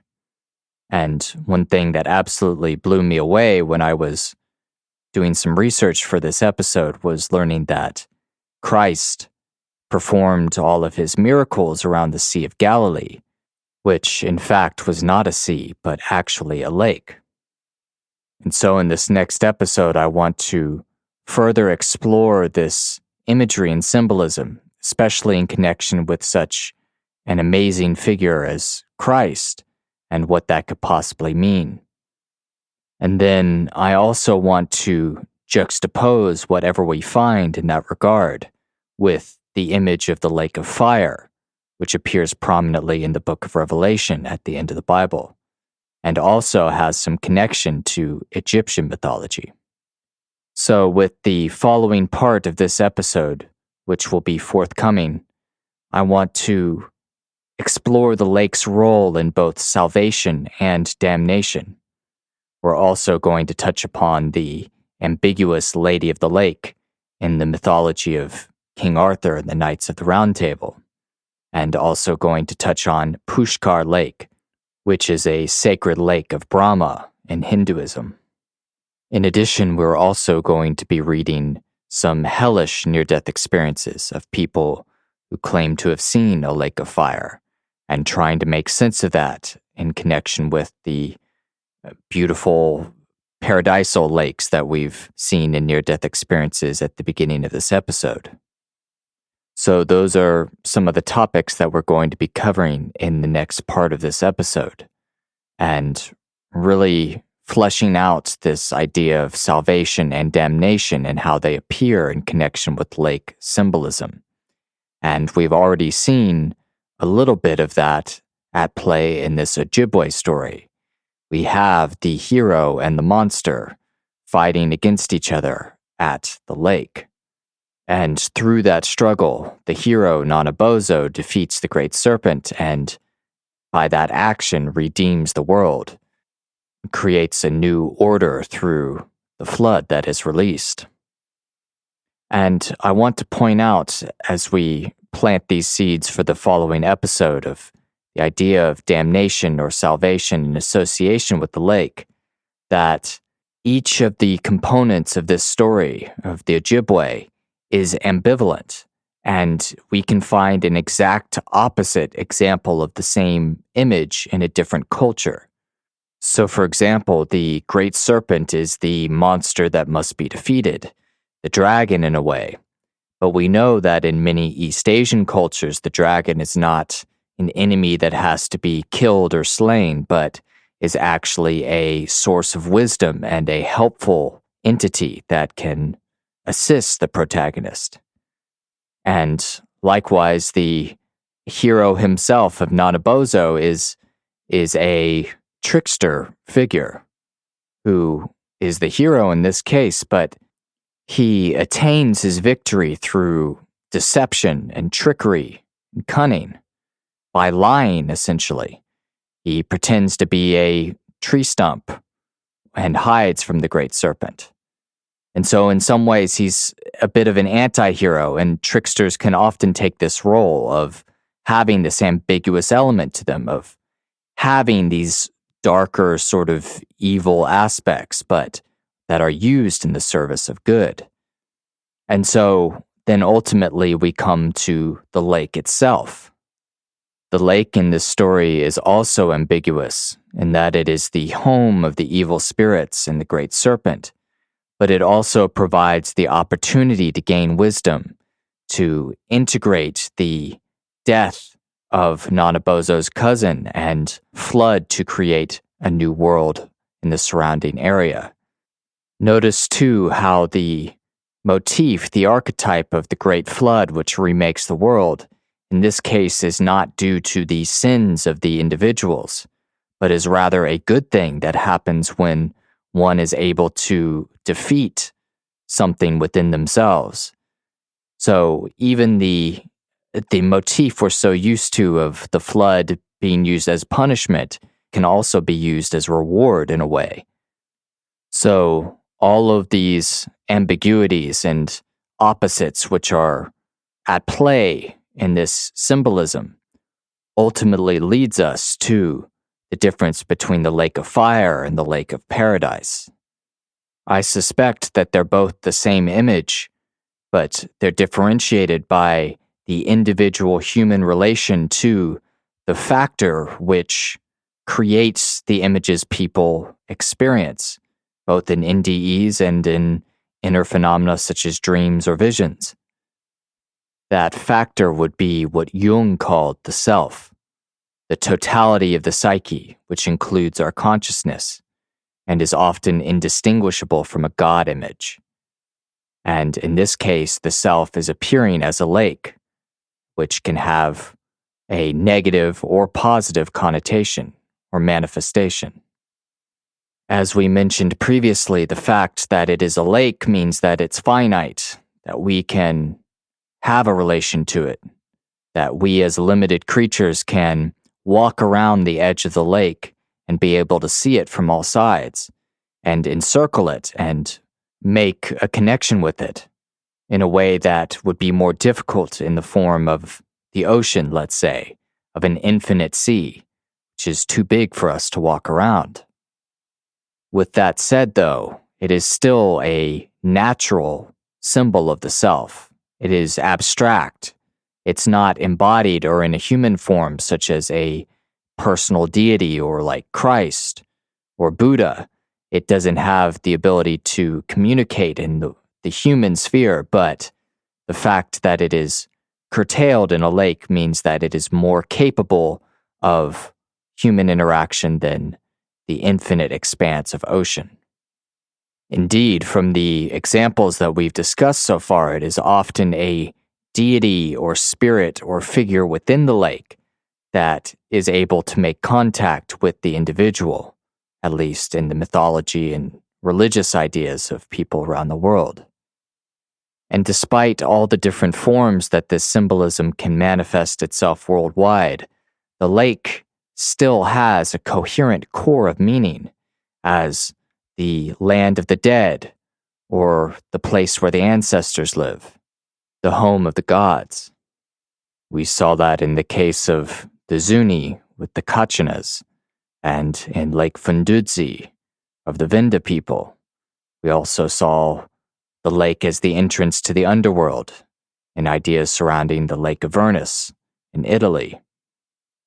We've also seen the lake be a source of wisdom and knowledge and prophecy and divination, such as in Lamo Latso of the Tibetan Buddhist tradition, in which they meditate and are granted visions by the goddess in the lake and are able to find the next reincarnation of the Dalai Lama. In a similar way, we read a passage from Mircea Eliade on shamanism, in which the novice initiate shaman may sleep by the edge of a lake, of a sacred spot, and receive visions and trials from a spirit in the lake. And then we also have the other sacred Tibetan lake that we mentioned, Lake Manasarovar, whose name literally means mind or intellect or knowledge. Let me read you a brief little snippet from an NDE I found from a woman whose name I do not know, but she was struck by lightning and then had quite a long near-death experience. But this part stood out to me. Quote, "I saw angels, and they spoke to me, showing me a lake. And in the lake, they showed me future events that would take place on Earth, which have, in fact, taken place." End quote. I think these various cultural examples of lake symbolism that we've talked about today bear a remarkable resonance with the meaning and coherence of the symbolism as it appears in near-death experiences. Not only in this little snippet that I read of a near-death experience that I found on the IONS website, but also in the 5 or 6 near-death experiences that I read in the beginning of the episode, which featured a lake. In these cases, the lake is a place of wonder and beauty and peace, a calm after the traumatic experience of dying or being close to death. There, one might meet entities of deceased loved ones or spirits, or just have a brief moment before having to go back to life on Earth. It is essentially an image of the afterlife or heaven or paradise. Hence, all of the mythological ideas of the lake being the home of the dead, the abode of spirits, lines up perfectly with that conception. The lake can also be the source out of which new life emerges, as we saw in Cleo's vision after her near-death experience. In association with the prayer to the Virgin Mary, she sees the soul of her unborn daughter entering her body from the lake. We also saw this exact same idea echoed in what we learned from Mircea Eliade about the East Asian view of dragons, and that they were symbolic of procreation and the creative power of life, and were often found in pools and ponds and lakes. And that idea also resonated with the Python god of fertility of the Vinda people, which was also closely associated with the lake. So it's not only a place of death, as even the etymology of the word lake might suggest, with certain roots meaning the grave, but the lake is also a place of life, and the place out of which life emerges. As we finish up this episode, I want to share another near-death experience that features a lake. This too is coming from the IONS website, and I do not know the name of the individual who had it. But this person was a teenager in the late 60s and was in a terrible plane crash. And this is what happened. Quote, "I found myself going warp speed through this tunnel place. It was bright and light, but I could see past this a dark blackness. I knew it was infinity out there. As fast as I was moving, suddenly I stopped. I stood on what felt like the edge of a lakeshore. It wasn't a bright place. It was dim, and I could hear the sound of water, like a lakeshore. It was as if little laps of water were hitting the shoreline, peaceful and rhythmic. I was alone, and it was very quiet except for the sound of what seemed like water, a river, or a lake. All of a sudden, I heard giggling and laughing.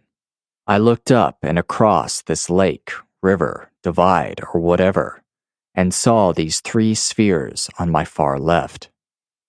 They looked like big cotton balls, but ethereal, not dense like cotton. They were so excited to see me. I knew it. I sensed it. Everything said was all telepathic, as if energy thoughts coming across. Communication was fast. I didn't have to wait or think about it. I just knew. Their laughter and excitement felt so contagious. I just wanted to go over there. It was so drawing.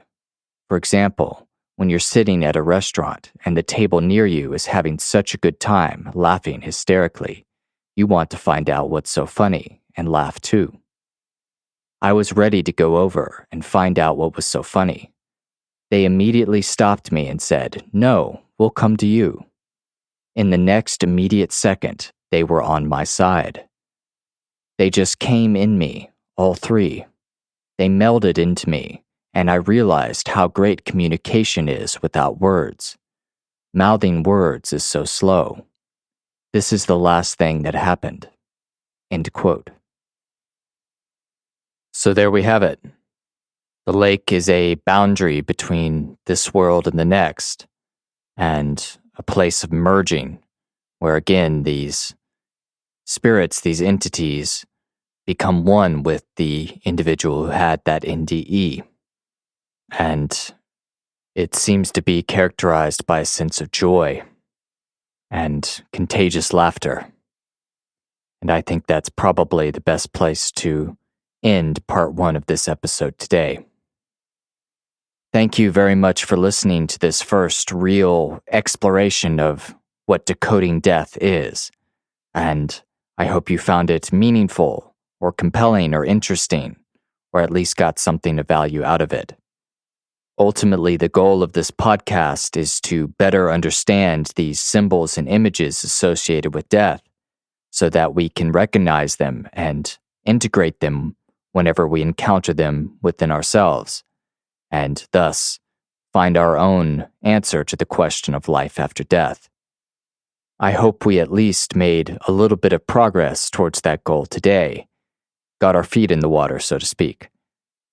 And as we started with the quote by Rumi, which was, "Who could be so lucky who comes to a lake for water and sees the reflection of moon?" I hope that now we can approach that quote with new ears and new understanding of what it can mean.